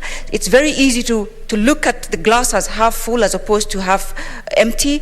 But that having been said, the chronology of events, the list of things that have been done, the progress that has been done, the infrastructural and other frameworks that have been put in place are definitely something for this country to celebrate and to congratulate His Excellency the President. Rome was not built in a day, Madam Speaker. The foundation stone must be laid. And if there's one president that has laid the foundation stone for the takeover of this country, no matter how we want to view his performance, he has done well by those measures. So I'd like to congratulate him, but I also need to look at a bit of the analysis of some of the things that he has shared with us, Madam Speaker, from my own back of envelope analysis of reading these reports, as well as just looking at some of the key measures he has outlined for us. I'd like to, first of all, acknowledge that he has laid a proper contextual framework in the sense that he has talked to us about the need for our nationhood, the need for focusing on the economy, and the need for focusing on the social structure of our country, Madam Speaker, because without the social structure that gives a dignity and the belonging to the country, then even the economic of things cannot really come into play. Without the nationhood, again, other things seem a bit higher hierarchy than the basics. With that in mind, I would like to then say that I congratulate the President for these things, but there are areas in which we could have done better, and areas in which I feel perhaps a little bit more delineation and breakdown would done as well, because there are very many disparities in this country, depending on geography, depending on demographic, depending on gender, and these kinds of things that we needed to see of the good things that has happened in this country in the last 8 years. How much of that benefit has gone to the women of this country? Of the good things that has happened in this country, how much of that has gone to the youth of this country? Of the good things that have happened and all these great stimulus packages, how much has gone to Northern Kenya? How much has gone to the formerly marginalized? I know these days we are being asked not to talk about marginalization, but people do not come from marginalization of 100 years in 8 or 5 years. There's still a lot of disparities regionally, demographically, or gender-wise, or even PWDs. So again, maybe in future, as this House, what we perhaps need to demand or to ask our presidents is to go beyond global figures of the country and to break it down demographically, by gender, by disability, and by regions, so that then we know that we're not leaving anybody behind. But that having been said, I would like to say that the areas of focus that the President has highlighted, he started off by telling us that the State of the Nation address of His Excellency focused on economic development. What a great sector, because without the economic development, we would not know what the economic well-being of our country is. He focused on the social structure, as I mentioned, which then was supposed to restore the dignity of our people and give us a sense of belonging, as well as a nationhood. But of note, and one that I would like to congratulate His Excellency and his administration on, is the cross-cutting issue of the COVID-19 and other emerging disruptions. Madam Speaker, our country is, shall I say, not least developed, but again, is a developing country. But for a developing country, the way our country has handled COVID-19 is commendable. And as the President said, there was leadership that was shown. There was, of course, things to be balanced between the economic of things and the health side of things, but the way the choices were made and the way the leadership was provided and the actions thereof point to great leadership on behalf of His Excellency and his administration, and on behalf of the Ministry of Health and Senator Kagwe, who really went out of their way to make sure that there's a balance between the economy as well as the support and the health, on the health side of things. So I really congratulate our country, and I think this is something we should be proud of, because from the support that was provided to SMEs, to the health sector, to the counties, I think, and the same way, the amounts provided to get health workers, I think this was very good. I know we were all not happy with lockdowns, but again, that was much needed lockdown that helped to balance for us so that our health sector and our health systems do not collapse under the sheer volume and gravity of COVID-19. Madam Speaker, one thing I have a concern about, though, is the stimulus packages that were given. While very commendable, the stimulus packages focused on core sectors, but then what was the definition of core sectors, Madam Speaker? Yes, of course, agriculture is core sector, but within that agriculture, was livestock forgotten? And this is some of the things that we legislators from Northern Kenya are concerned about and hope to see going forward, or even administratively, the agriculture sector include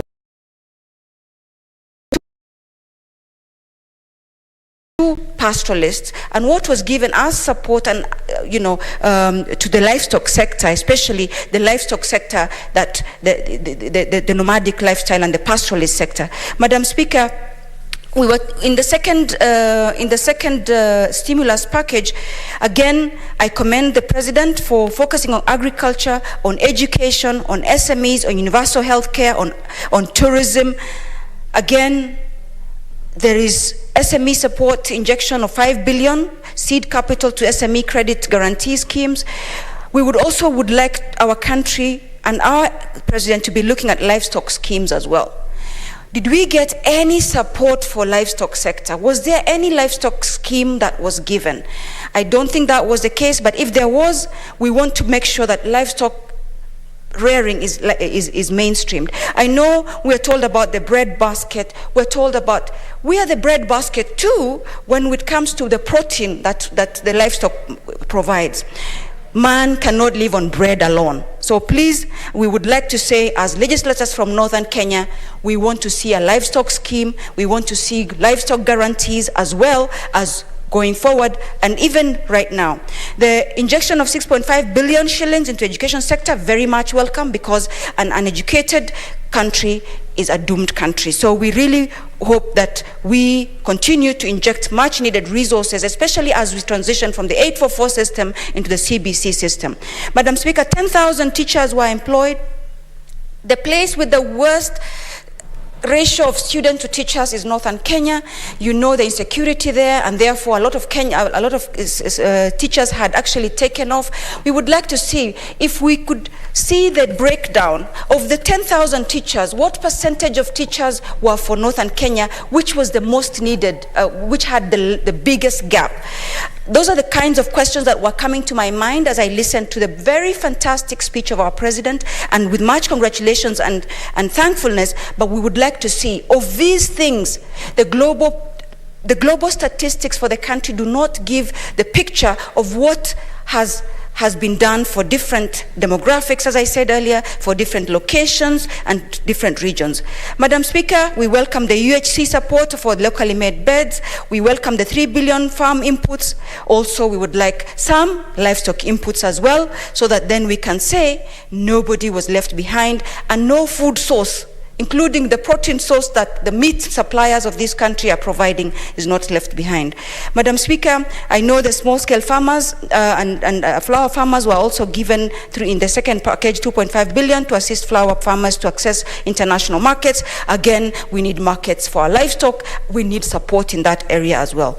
Madam Speaker, I do not wish to go over too many of these things, but definitely we do have a lot of good, which we must celebrate. In terms of our international obligations, Madam Speaker, we've just come back, those that have had the opportunity to go to COP26, discussions on climate change. Our country is at the forefront, and I congratulate the increase, even though nominal, of the forest cover, but we need to do more as this country. We also need to ratify a lot of these international obligations, because there are certain ones that we are lagging behind, which we are going to bring to the attention of this House.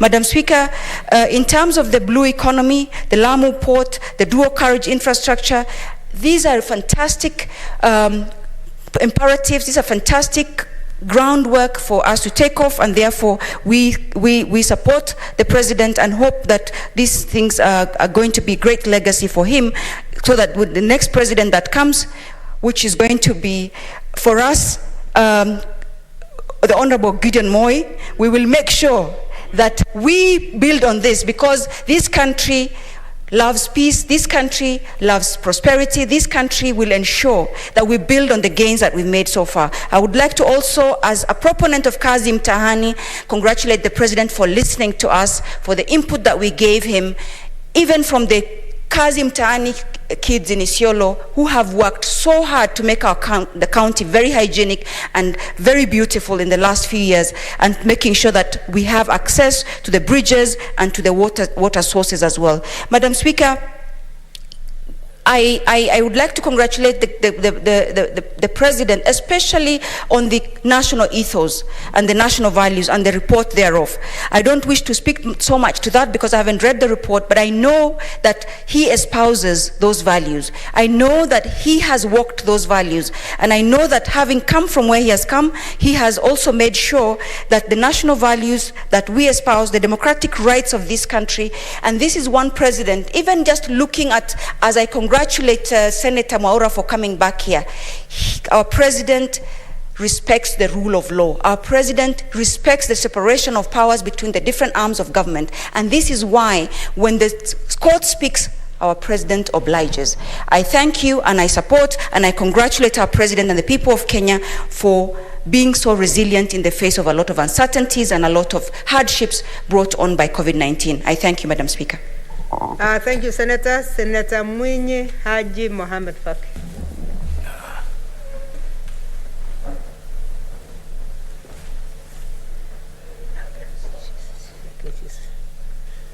Asante Bispika kwa kunipa fursa hii kuzungumzia hotuba ya rais kwa bunge ambayo ilitolewa jana tarehe 30 mwezi wa 11 mwaka 2021. Mheshimiwa Spika, kwanza ningempongeza Rais Uhuru Kenyatta kwa hotuba hiyo ambayo Wakenya wengi walikuwa wanaisubiri kwa hamu, kwa sababu ni mwongozo na vile vile pia ni ruwaza ya yale mambo ambayo ameweza kufanya na yale ambayo anatarajia kufanya na serikali yake kwa muda unaofuata. Mheshimiwa Spika, nilipendekezwa zaidi na hatua zilizopigwa kiuchumi, kwa sababu uchumi wetu uliweza kupata pigo badala ya kuvamiwa na janga la corona na vile vile kuvamiwa na nzige hapo awali mwaka jana. Lakini tumeona kwamba wameweza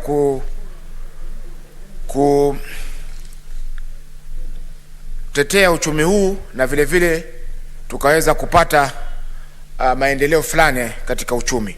Kwa Mheshimiwa Spika, nampongeza rais na baraza lake la mawaziri na wale wote ambao wamehusika katika kuimarisha uchumi huu dhidi ya hatari ambazo na majanga ambayo tumekuwa nayo nchini Kenya. Mheshimiwa Spika, pia ningependa kumpendekeza rais kwa kuweza kuidhibiti hali ya finance, yani kuhusiana na pesa, hali ya kiuchumi, hususan mambo ya fedha, kwa sababu tumeona kwamba japokuwa dola imeweza kuimarika na shilingi yetu imeweza kupata misukosuko, lakini tumeona kwamba katika nchi tuna utulivu katika masuala ya kifedha. Mheshimiwa Spika, pia ningependa kumpongeza rais kwa juhudi zake katika mabadiliko tabia nchi, yani kwa wale ambao hawajui Kiswahili, climate change, ambayo tabia nchi ameweza kusafiri mpaka Scotland ambako alitoa hotuba na delegation ama ujumbe wa Kenya katika mkutano huo. Mheshimiwa Spika, ulikuwa na kazi kubwa sana na uliweza kuonesha mambo mengi ambayo Kenya inafanya ili kudhibiti mabadiliko ya tabia nchi. Mheshimiwa Spika, pia nilipendezwa na hali ya afya, mwongozo wake katika masuala ya afya, ambapo ameweza kujenga hospitali kadhaa hapa katika kaunti ya Nairobi ambako sehemu nyingi zilikuwa hazina huduma za afya, na akaweza kusifikisha. Vile vile kina mama ambao wanapata ujauzito na kujifungua wameweza pia kutajwa, na akaonesha kwamba kuna kazi kubwa ambayo ameweza kuifanya, lakini bado mengi yanastahili kufanywa. Mheshimiwa Spika, pia hali ya afya ama hali ya taasisi za kiafya katika kaunti zetu nyingi zimeweza kuimarisha pia kwa sababu ya kujitayarisha na janga hili la corona. Mheshimiwa Spika, janga la corona bado halijakwenda, lakini kwa hivyo inafaa tuwe macho ili kuhakikisha kwamba janga hili haliwezi kurudia tena. Mheshimiwa Spika, tumeona pia katika hotuba yake kwamba rais ameangazia mambo mengi ambayo yanaonyesha kwamba baada ya kuweza kushirikiana na Mheshimiwa Raila Odinga, waziri mkuu, imeonekana kwamba hali ya nchi imeweza kuwa tulivu na vile vile pia usalama umeweza kuimarika na vile vile pia watu wameweza kuendesha mambo yao na kushukisha joto la kisiasa ambao bado kwa sasa tunaona limeanza kupanda tena. Mheshimiwa Spika, kwa hiyo pia nampongeza baba wa chama chetu, kiongozi wa chama chetu Mheshimiwa Raila Amolo Odinga kwa kuona mbele kwake ili kuweza kuja pamoja na Rais Uhuru Kenyatta ili kuweza kushukisha chini joto la kisiasa na kuimarisha uchumi wa nchi hii wakati ulikuwa unayumbayumba kutokana na kura zilizopigwa mwaka 2017.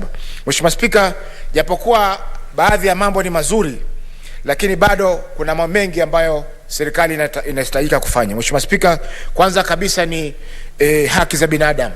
Tumeona kwamba kwa muda wa miaka 4 au 5 hii tumeona kuwa kumekuwa na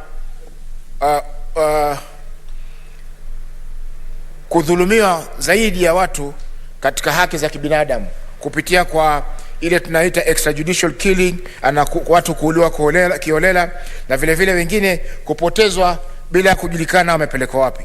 Mheshimiwa Spika, Kenya ni nchi ambayo inalindwa na katiba, ni nchi ambayo ina sheria, na nchi ambayo ina taasisi ya mahakama ambayo tuweza kusema licha ya matatizo ya hapa na pale imekuwa inafanya kazi yake vizuri zaidi kuliko mahakama zingine katika nchi zingine hapa Afrika na kwingineko.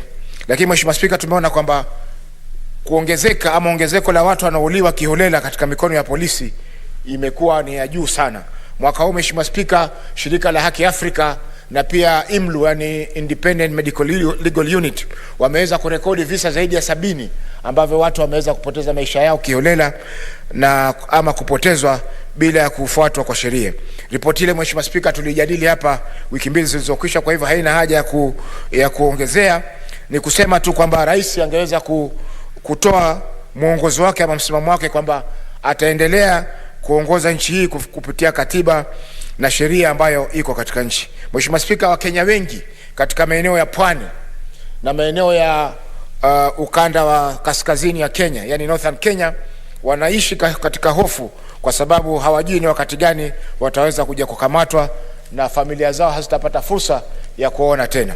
Mheshimiwa Spika, tumeona pia kwamba katika swala la ufisadi, karibuni maseneta, katika swala la ufisadi hotuba ya rais ilikuwa kimya kabisa Mheshimiwa Spika, na tuliona kwamba hapo awali mwaka jana wakati janga la corona lilipoingia na zabuni za corona zilipoanza kutoka, fedha nyingi Mheshimiwa Spika zilitolewa na zikapotezwa bila ya kuletwa zile bidhaa ambazo zilikusudiwa kufanywa. Mheshimiwa Spika, mwongozo ama maazimio ama vile vile directives ambazo rais alitoa kuhusiana na uchunguzi wa masuala ya corona, mpaka sasa hatujaweza kupata ripoti yote Mheshimiwa Spika. Tuliona Mheshimiwa Spika awali katika uongozi wake katika muhula wa mwaka 2013 mpaka 2017 mawaziri wakati fulani waliambiwa wakae kando ili uchunguzi uweze kufanywa kuhusiana na masuala ya corruption.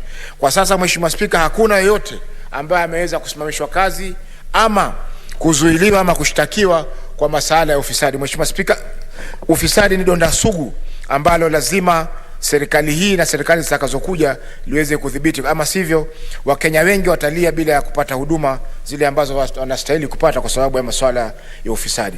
Mheshimiwa Spika, jambo lingine ambalo limenisikitisha ni kwa uchumi samawati, yani blue economy, ambayo pia ni jambo muhimu katika nchi yetu ya Kenya kwa sababu tuna ufuo wa bahari na ziwa Victoria na ziwa Turkana ambako shughuli za uchumi samawati zinaweza kufanyika. Haukuzungumziwa kikamilifu Mheshimiwa Spika.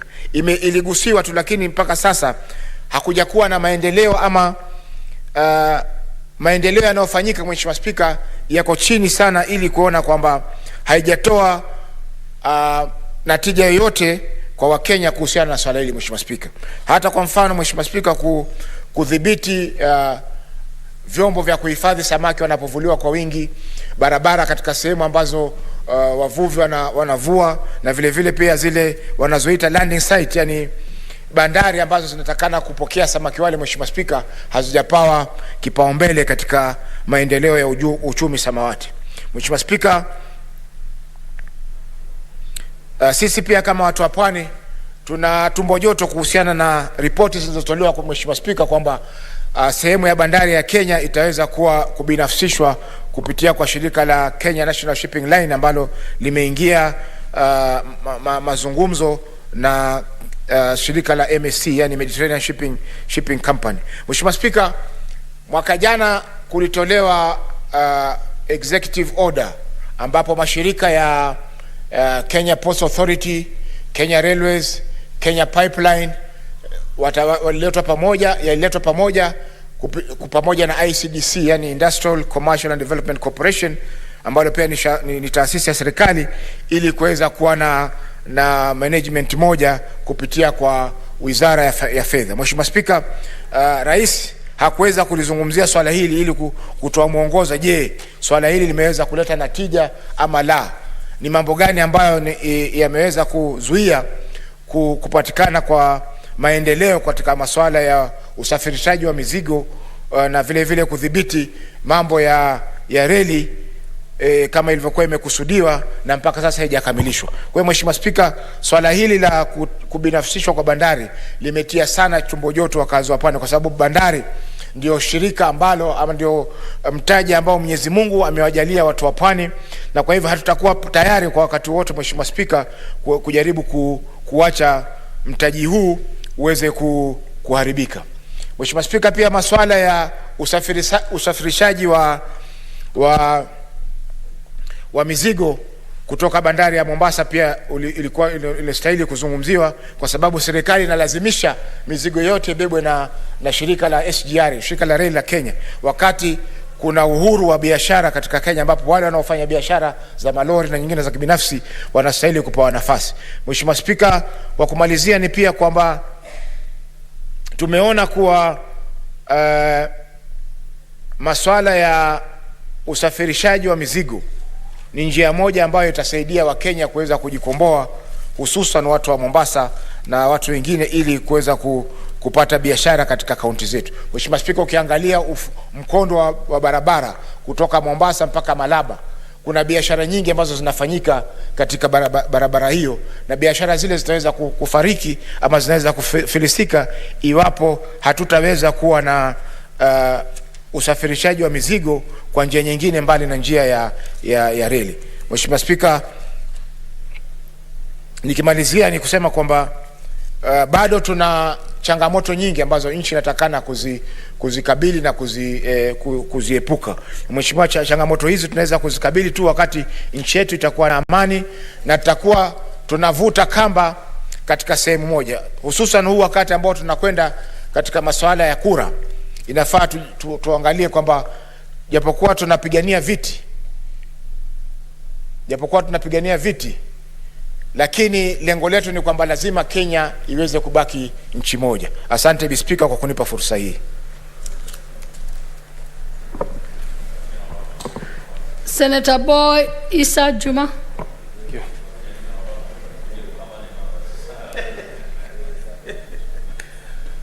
Asante sana Madam Speaker kunipatia fursa hii na mimi niweze kuunga mkono na hotuba ya Rais aliyesoma jana bungeni tarehe 30. Madam Speaker, kusema la kweli hotuba yenyewe ilikuwa ni hotuba nzuri sana, ambayo mimi kama seneta wa Kwale kwa niaba pia ya watu wa Kwale natoa nami shukrani yetu kubwa sana, kwa sababu ukiangalia kwa upande wa barabara, hasa katika kaunti yetu ya Kwale, kuna barabara zingine ambazo toka wakati wa ukoloni zilikuwa hazijawahi kupata lami. Na nitataja hapa, kuna barabara ambayo kuanzia Kanana mpaka Shimoni, Port Shimoni. Barabara hiyo kwa miaka yote toka wakati wa uhuru ilikuwa haijatiwa lami. Lakini kwa kuingia kwa mtukufu Rais na serikali yake, hii barabara imeweza kutiwa lami. Hivi sasa hii ukitoka Kanana mpaka Shimoni ni lami moja kwa moja. Barabara nyingine ambayo katika kaunti wa Kwale ambayo sisi kama wakazi wa Kwale tunashukuru serikali na mtukufu Rais ni ile barabara kutoka Majoreni mpaka Vanga. Barabara hii imekaa kwa miaka mingi sana bila kuwa na lami. Kwa hivyo natoa shukrani kubwa sana kwa mtukufu Rais na serikali yake kuweza kututilia hiyo lami. Barabara nyingine ni kwamba kutoka Lunga mpaka Vanga, barabara ambayo imekaa toka wakati wa uhuru toka mimi sijazaliwa, lakini toka serikali hii ya mtukufu Rais alipokuwa ameingia ndani, barabara hizo zimetiwa lami. Barabara ya Samburu mpaka Kinango, sasa hii ukitoka Nairobi kama wataka kwenda Kwale au Diani, huna haja ya kwenda moja kwa moja mpaka Likoni, unaingia tu unakata kona Samburu, unakwenda moja kwa moja mpaka Kwale, mpaka Kinango, na kutoka Kinango sasa hii inatiwa lami mpaka Kwale town. Kwa hivyo Mheshimiwa mtukufu rais, hii hotuba yake aliyozungumzia ni hotuba ambayo mimi mwenyewe kama senator wa Kwale ambaye pia ni mbunge katika bunge hili la Senate, ni kwamba hotuba yake ilikuwa ni nzuri sana. Ukiangalia upande wa umeme, kuna sehemu zingine ambazo kama katika kaunti yetu ya Kwale kulikuwa hawajawahi kuona umeme toka katoa uhuru. Leo ukiasha kidude na mne tap, umeme unaonekana. Sehemu za huko sehemu za Muhaka, sehemu za Kilole huko karibu na Muhaka, sehemu zingine za Msambweni huko ndani sahihi ukiasha taa zinaonekanika. Mambo ya ya elimu, alhamdulillah, kusema la kweli elimu zimeboreshwa, maskuli zimetengenezwa, na hata hivi juzi mtukufu rais amesema kwamba secondary school nyingine zianze kujengwa tena. Kwa hivyo hotuba yake imegusia kila kitu katika nchi hii. Ni hotuba ambayo ni safi kabisa, ambayo kila Mkenya anaunga mkono hotuba yake hii. Kuna wengine ambao mwanadamu kawaida, hakuna mtu ambaye anaridhika na jambo siku hizi. Utasikia mwingine anasema hivi, lakini kongole kwa mtukufu rais, na Mwenyezi Mungu amjalie aweze hizo ambazo amezitarajia kutengezwa ziweze kuendelea, ziweze kumaliza hizo shughuli, Mungu akipenda, na kila kitu itakuwa sawa sawa. Kwa hivyo Madam Speaker, mimi sitaki kusema mengi yamezungumzwa hapa. Yangu tu ni kutoa shukurani kwa ile hotuba yake aliyosema aliyesoma bungeni jana, na mengi ambayo yamezungumzwa hapo. Ukiangalia mambo ya afya sahihi, kina mama ambao wengine hawana uwezo wa kulinda mama ile. Sasa hii mama anakwenda kujifungua hospitali. Ukifika kama hospitali za kwetu huko sehemu za Msambweni, sehemu za Lunga dispensary, sehemu za Silaloni, Kinango huko, wakina mama wanaenda kujifungua wengi sana bila shida hiyo. Kwa hivyo tunampa kwa mtukufu rais kongole kubwa sana. Kwa hivyo Mheshimiwa Speaker, mimi sina mengi. Hotuba yake ilikuwa safi kabisa na tunamshukuru, na hakuna kuna wengine wanazungumza tu kwamba sijui ilikuwa kwa vile ilivyokuwa, lakini mimi naona iko sawa sawa kabisa. Maji, barabara, elimu, afya. Kwa hivyo asante sana Madam Speaker kunipa fursa hiyo. Asante sana. Thank you very much. Senator Wambua Enoch.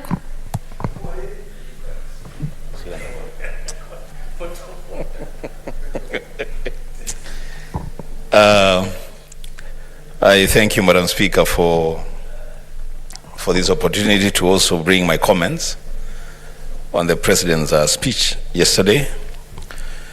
But, Madam Speaker, just for purposes of clarity, so that I can organize my thoughts properly, how many minutes do I have? 10 minutes, thank you. 15, thank you, Madam Speaker. So, I will try to organize my thoughts, Madam Speaker, if you can protect me from the Senator of Mombasa. He's trying to disrupt me. So, Madam Speaker, I'll address myself to 4 issues. I'll address myself to the issue of COVID-19, the issue of road infrastructure, the handshake, and military involvement in civilian activities. Madam Speaker, I want to take this opportunity to really congratulate and thank the President for recognizing and praising companies that have been resilient amid great challenges brought about by Corona, and companies that have innovated positively around the pandemic to not only stay afloat, but to make a big contribution in the fight against the pandemic. Madam Speaker, for the President to have taken time to recognize those companies, and he mentioned some by name in his speech, I want to thank him, because that is positive reinforcement to institutions and companies in this country that are doing a great job. He also took time to recognize the contribution made by certain counties in the fight against coronavirus. He spoke very well about that some counties have invested in the production of PPEs. Some counties have invested a lot of money and resources in equipping the hospitals with ICU facilities. A lot of these counties have also, Madam Speaker, invested in the production of oxygen.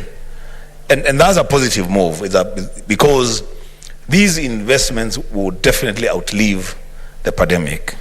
It's a good thing that he did. I heard Senator Petronila Were trying to say that the president should have mentioned Kitui, but I don't doubt the wisdom of the president. He definitely has people around him who know where to draw the line between shoddy work and work that should merit involvement and inclusion in the president's speech.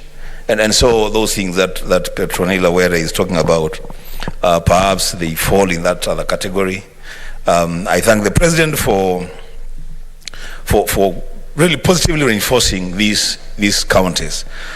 Madam Speaker, I would have expected that the president would not stop there. I would have expected that the president would go ahead. Remember, in the first term of his presidency, President Uhuru Muigai Kenyatta is on record to have used a State of the Nation address in Parliament to name and shame cabinet secretaries and people in big offices of allegations of corruption. Madam Speaker, I would have expected that the president would have found time and space in his speech to name and shame the COVID billionaires, people who have negatively innovated around the pandemic to enrich themselves at the expense of dying Kenyans. I would have expected that the very least the president would have done would have been to name and shame them. But as Speaker, I would have expected that the president would also have found time and space in his speech to talk about the misappropriation of funds devolved to counties for the purposes of fighting coronavirus, and where governors have been caught red-handed with their hands in the cookie jar, Madam Speaker, where they have misallocated resources to other functions, and those functions leading to misappropriation of public funds. That did not happen, but I felt a bit let down on that issue. And this, Madam Speaker, I speak for and on behalf of the people of Kitui County. Madam Speaker, I would have expected, whilst on the COVID issue, that the president perhaps would have clarified our state of preparedness in addressing the new variant. You know, Madam Speaker, I just arrived yesterday from an official trip to Israel, and immediately there was a single case of the new variant reported in Israel. The action that the government took was swift, very swift action. Swift to the extent that it actually took the Prime Minister himself to address that issue, and how people need to behave going forward. I heard the president saying, but this was actually off the cup, I heard him saying yesterday that, and he said in Kiswahili, nyinyi msitufungie, tumefanya kazi sana. I took that to mean that he is talking to the Ministry of Health to make sure that there is no lockdown and that people should be allowed to move around freely. That's okay. But, Madam Speaker, strategic plans must have been put in place by now to ensure, because we are very near, we are neighboring South Africa, not very far away from us, the southern part of Africa. And we have a lot of contacts through traveling, through business with those South African countries. And so to ensure that we are not listed among citizens who cannot travel to Europe and other places for business, Madam Speaker, I would have expected the president would have addressed himself to that issue. Madam Speaker,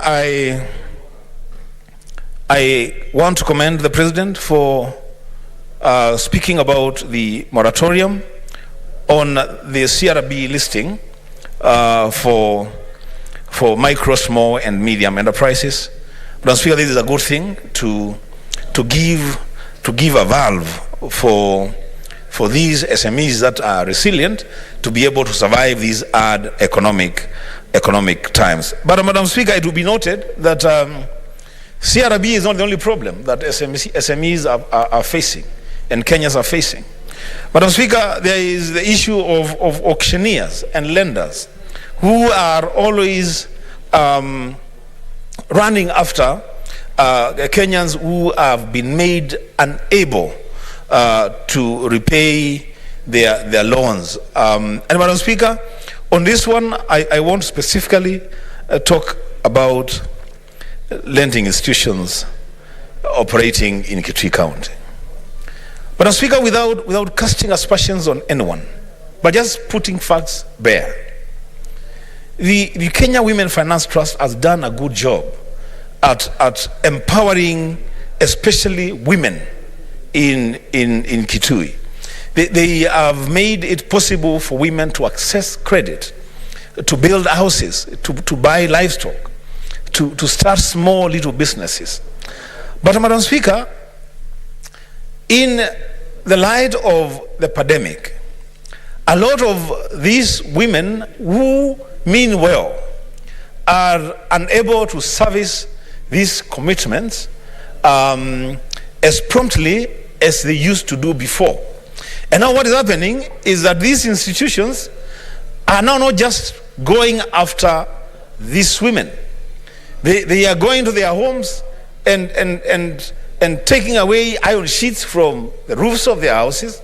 They are taking doors from the houses. They are taking away television stations, taking away livestock. But Madam Speaker, as the President protects our people from CRB, it's also important that he would extend that protection to these lending institutions, especially where there are genuine cases of people being unable to honor their commitments on account of this pandemic that has continued to ravage our community. Madam Speaker, the other issue that I want to talk about is the issue of road infrastructure.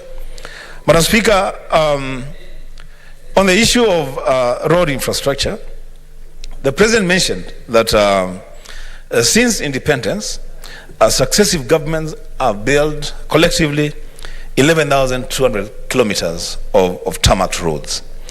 And that in the last 8 years of President Uhuru Kenyatta's administration, his government has built over 10,500 kilometers. This is impressive, Madam Speaker, and the President and his government must be congratulated for this, because without proper road network in this country, it will be impossible for people to transact business in a profitable way. Madam Speaker, but even as we congratulate the President on the road infrastructure, we must also, as representatives of the people, bring to the fore the need, Madam Speaker, to continually put a human face to development. That, Madam Speaker, it is not just enough to construct 10,000 kilometers of road network. That's not enough. Madam Speaker, it is a good thing to construct the roads, but you must ask yourself, what is the human cost to that road infrastructure? Kenyans have to bear the brand of the cost of development at times without justifiable cause. Madam Speaker, I want to give the example of the Kibwezi, Ikudha, Kitui, Migwani, Bondoni Road. Madam Speaker, a road which stretches 102 kilometers. The road is under construction. We thank the government for making this a reality after so many years of empty promises. But Madam Speaker, the persons affected by that project, the people whose land has been taken for purposes of constructing the road, Madam Speaker, Article 40 of the Constitution has not been followed on prompt and full compensation for road for private property taken for public use. Madam Speaker, I want to continue to appeal to the government through the President that these PAPs should be compensated. The land that has been taken from them to construct that road, they should be paid back that money. And it's not just in Kitui, it is also in other areas. It is in the Eldoret bypass. There is that challenge. We have the same challenge on the Western bypass. Madam Speaker, I appeal that as we do the construction of roads, which is a very commendable thing, let's make sure that we find and make available resources for compensation of persons affected by projects. Madam Speaker, the inconveniences on Mombasa Road, I don't need to overemphasize that.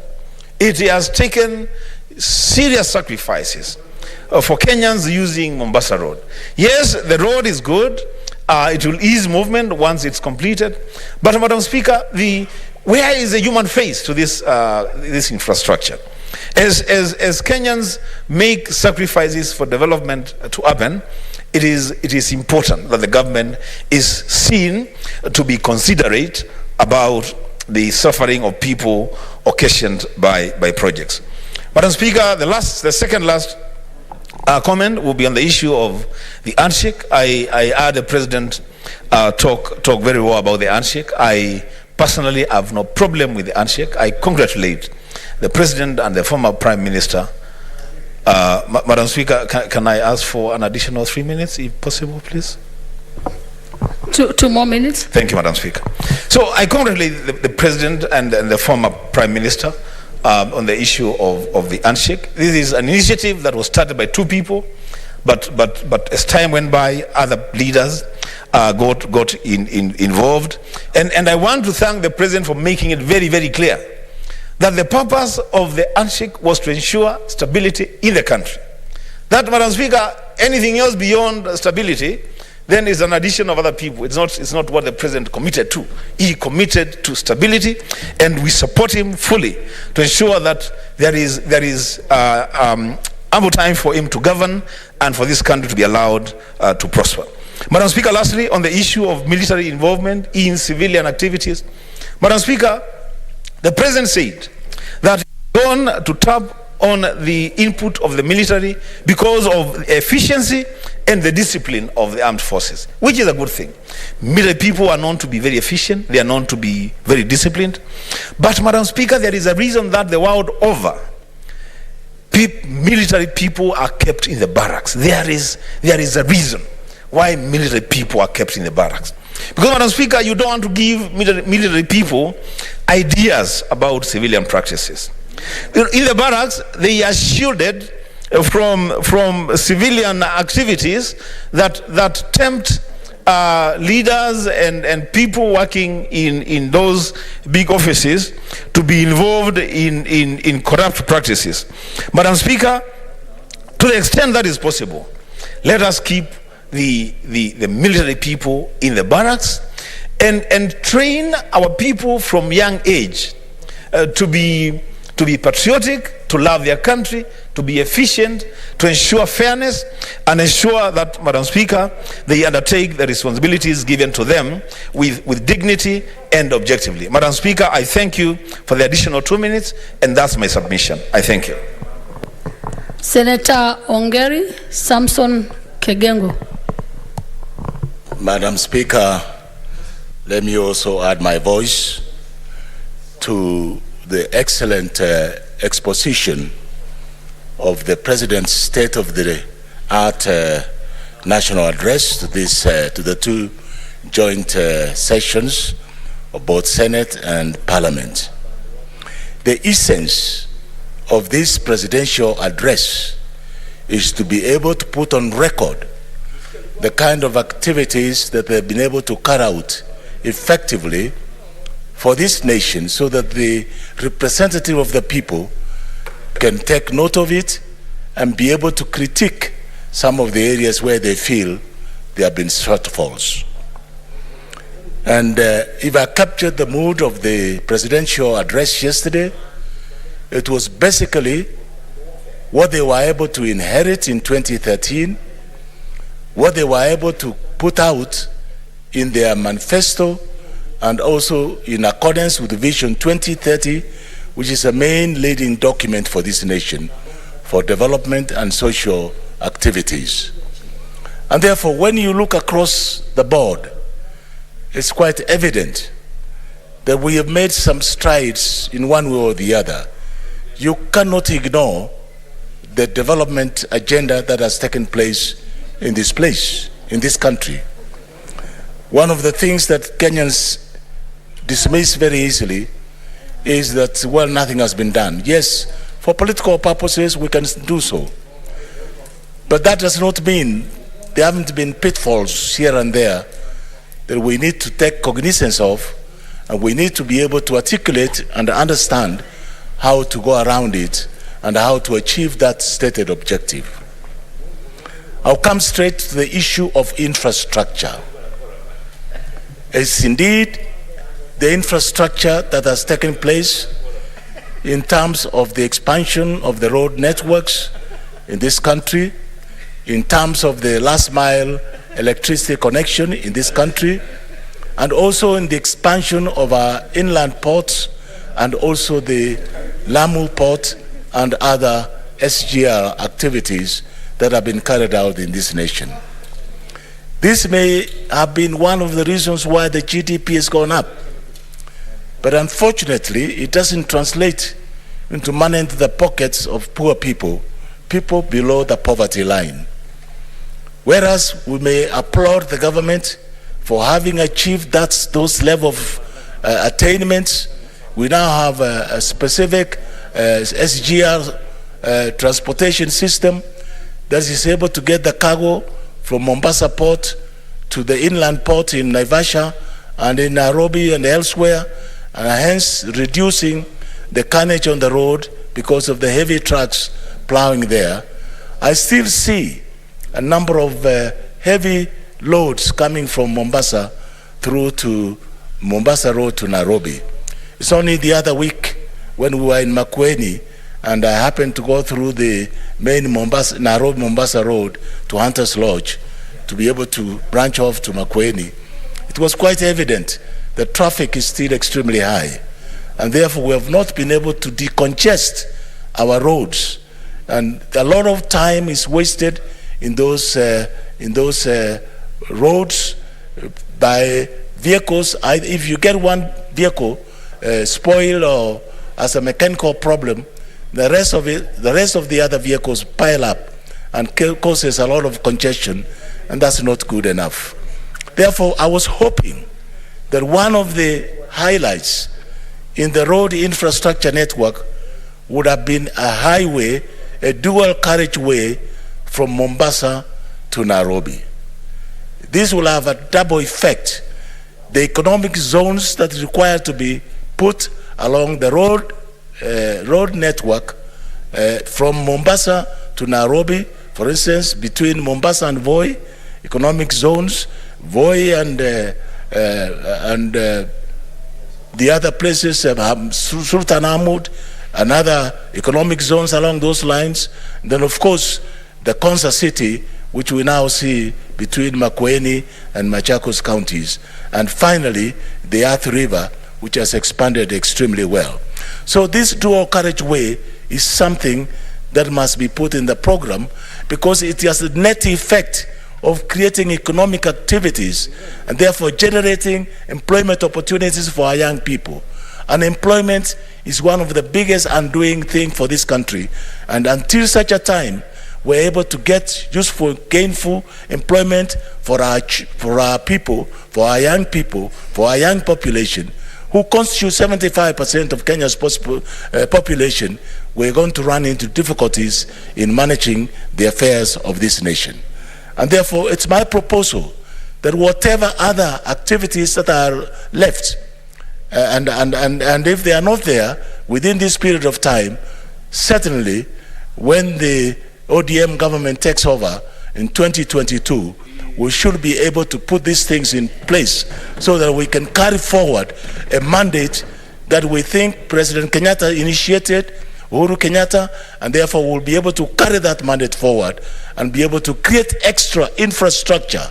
And there's no better suited person than His Excellency the Right Honorable Prime Minister, because he has done it before during the Grand Coalition, when they increased the infrastructure development and in fact created a fabric for this nation, and therefore they are able and more than able and when he takes over with his other colleagues, that they will be able to expand the infrastructure terrain in this nation and therefore bring prosperity to this nation. This was one of the things that was captured in the BBI, and unfortunately the BBI went the way it went. And I was happy yesterday when the president in fact re-emphasized it may have stopped for a while, but it will come back. And there's no better suited person who will bring it back than his handshake partner, the Right Honorable Prime Minister, the 5th President of the Republic of Kenya. So we feel that this was a timely statement and a recognition that our party leader is also a man of substance, because he has done it before and he will be able to do it as part of his legacy, continuation of his legacy to the after 2022. The other area I would have liked to see, yes, I've seen a lot of road network in Central Province, in some other areas, in some other counties, but I would like to see similar networks in my county in Kisii. I've not seen. Like, for instance, there was this road that we had put in the map when I was the minister at that time in the Kibaki administration. We had put that road network from Sosera to Ramasha, and then joining the Masimba Nyangusu highway, and then a branch off from Ekona to Nyantrago. And similarly, we had put on a continuation of Kemera Amabuko Road to continue from Keroka to Ibacho, Kiamokama on to Nyacheki, and then from Ibacho to Ibirongo network. Those roads have not been done. They have just been appearing and they have not been done. And the people of my county are crying foul, because they have not been treated like other counties have been treated, where you see superb road network.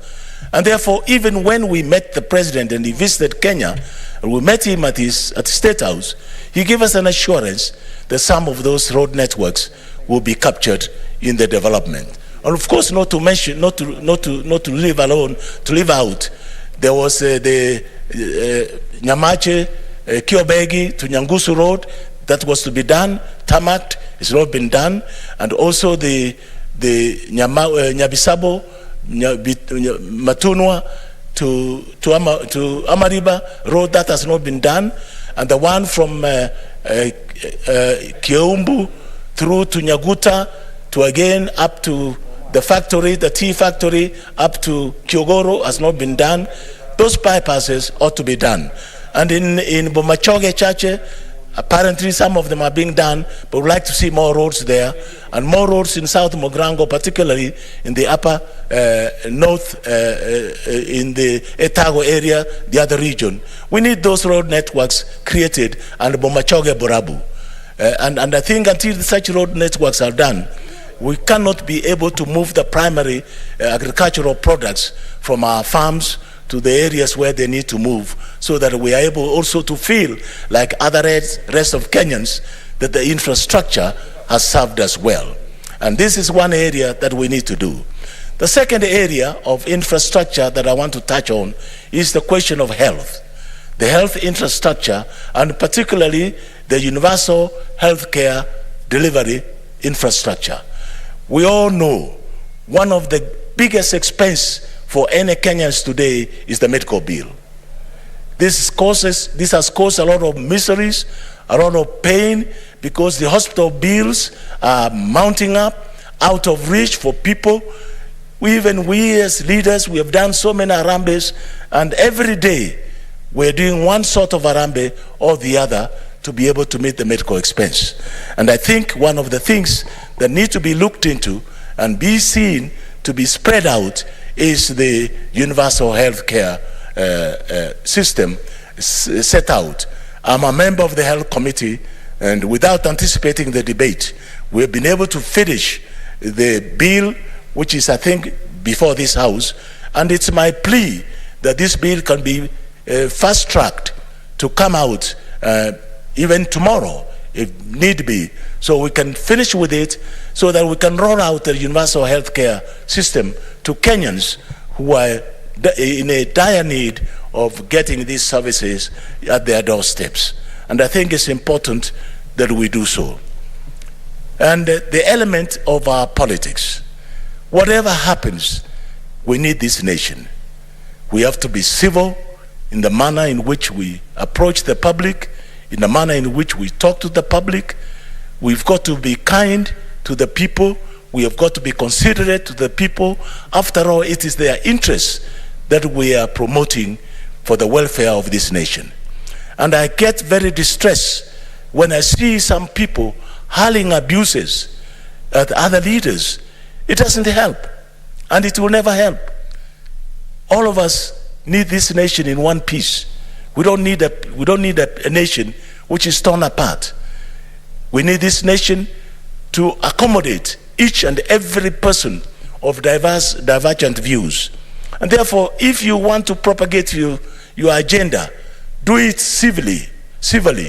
Don't come and start fighting people or harassing people or creating commotion in churches, creating commotion in funeral places, causing commotion in various places. There's no need whatsoever.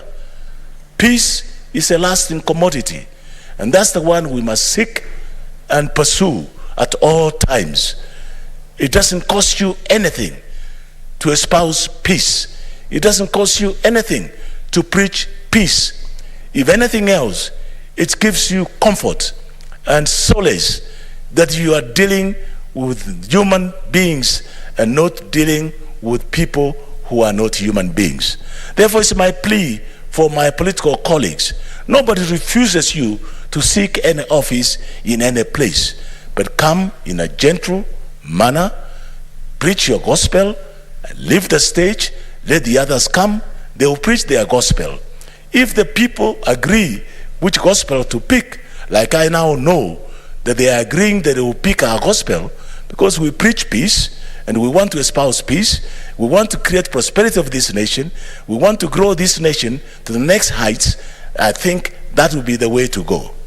And I would like to see finally that the current regime, and they have done well, I must say, under the leadership of President Uhuru Kenyatta, that they can give and roll out in this last leg of his term, roll out the stimulus.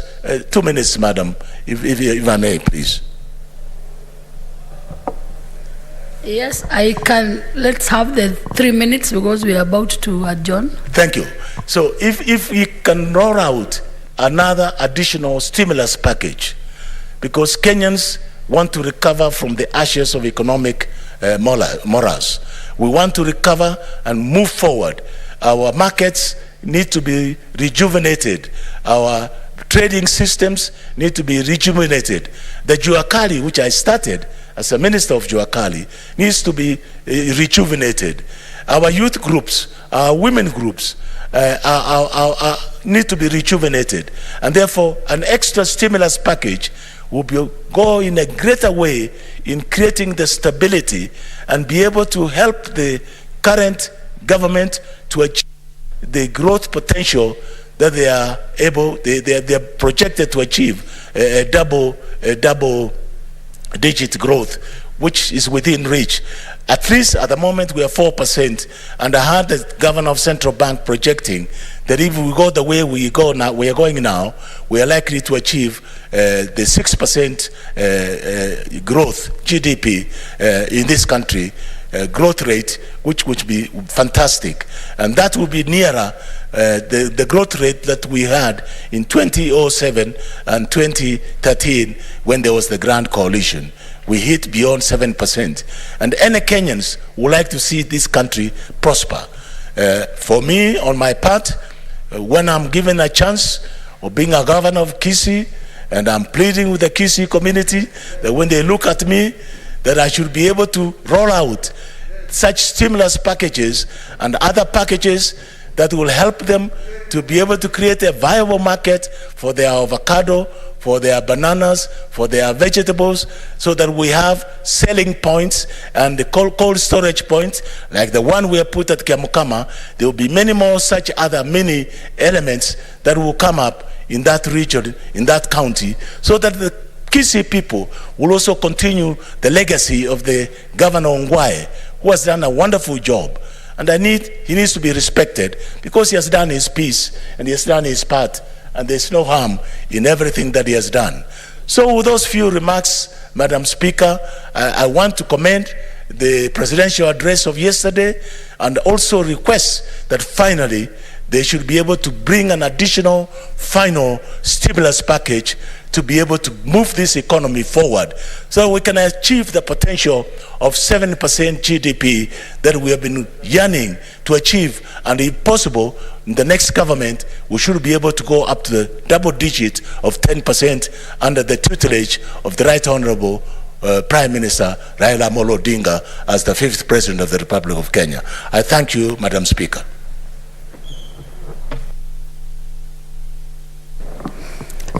Honorable Senators, we have concluded the business of this morning.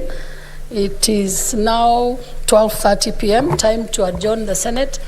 The Senate therefore stands adjourned until today, Wednesday, 1st December 2021 at 2:30 p.m.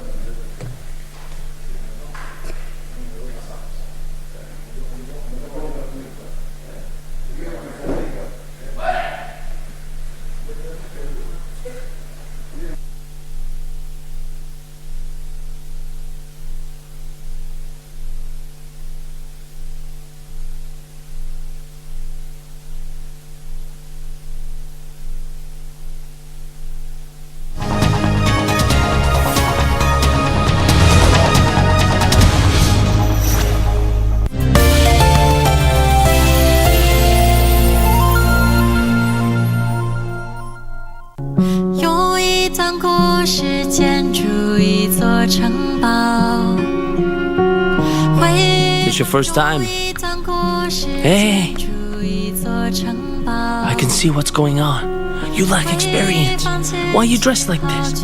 You ought to dress more like me.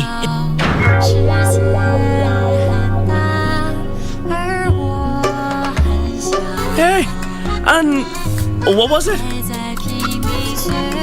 I'm so glad we went with ping pong. Lucky. Hey. Yeah. 用一段故事建筑一座城堡。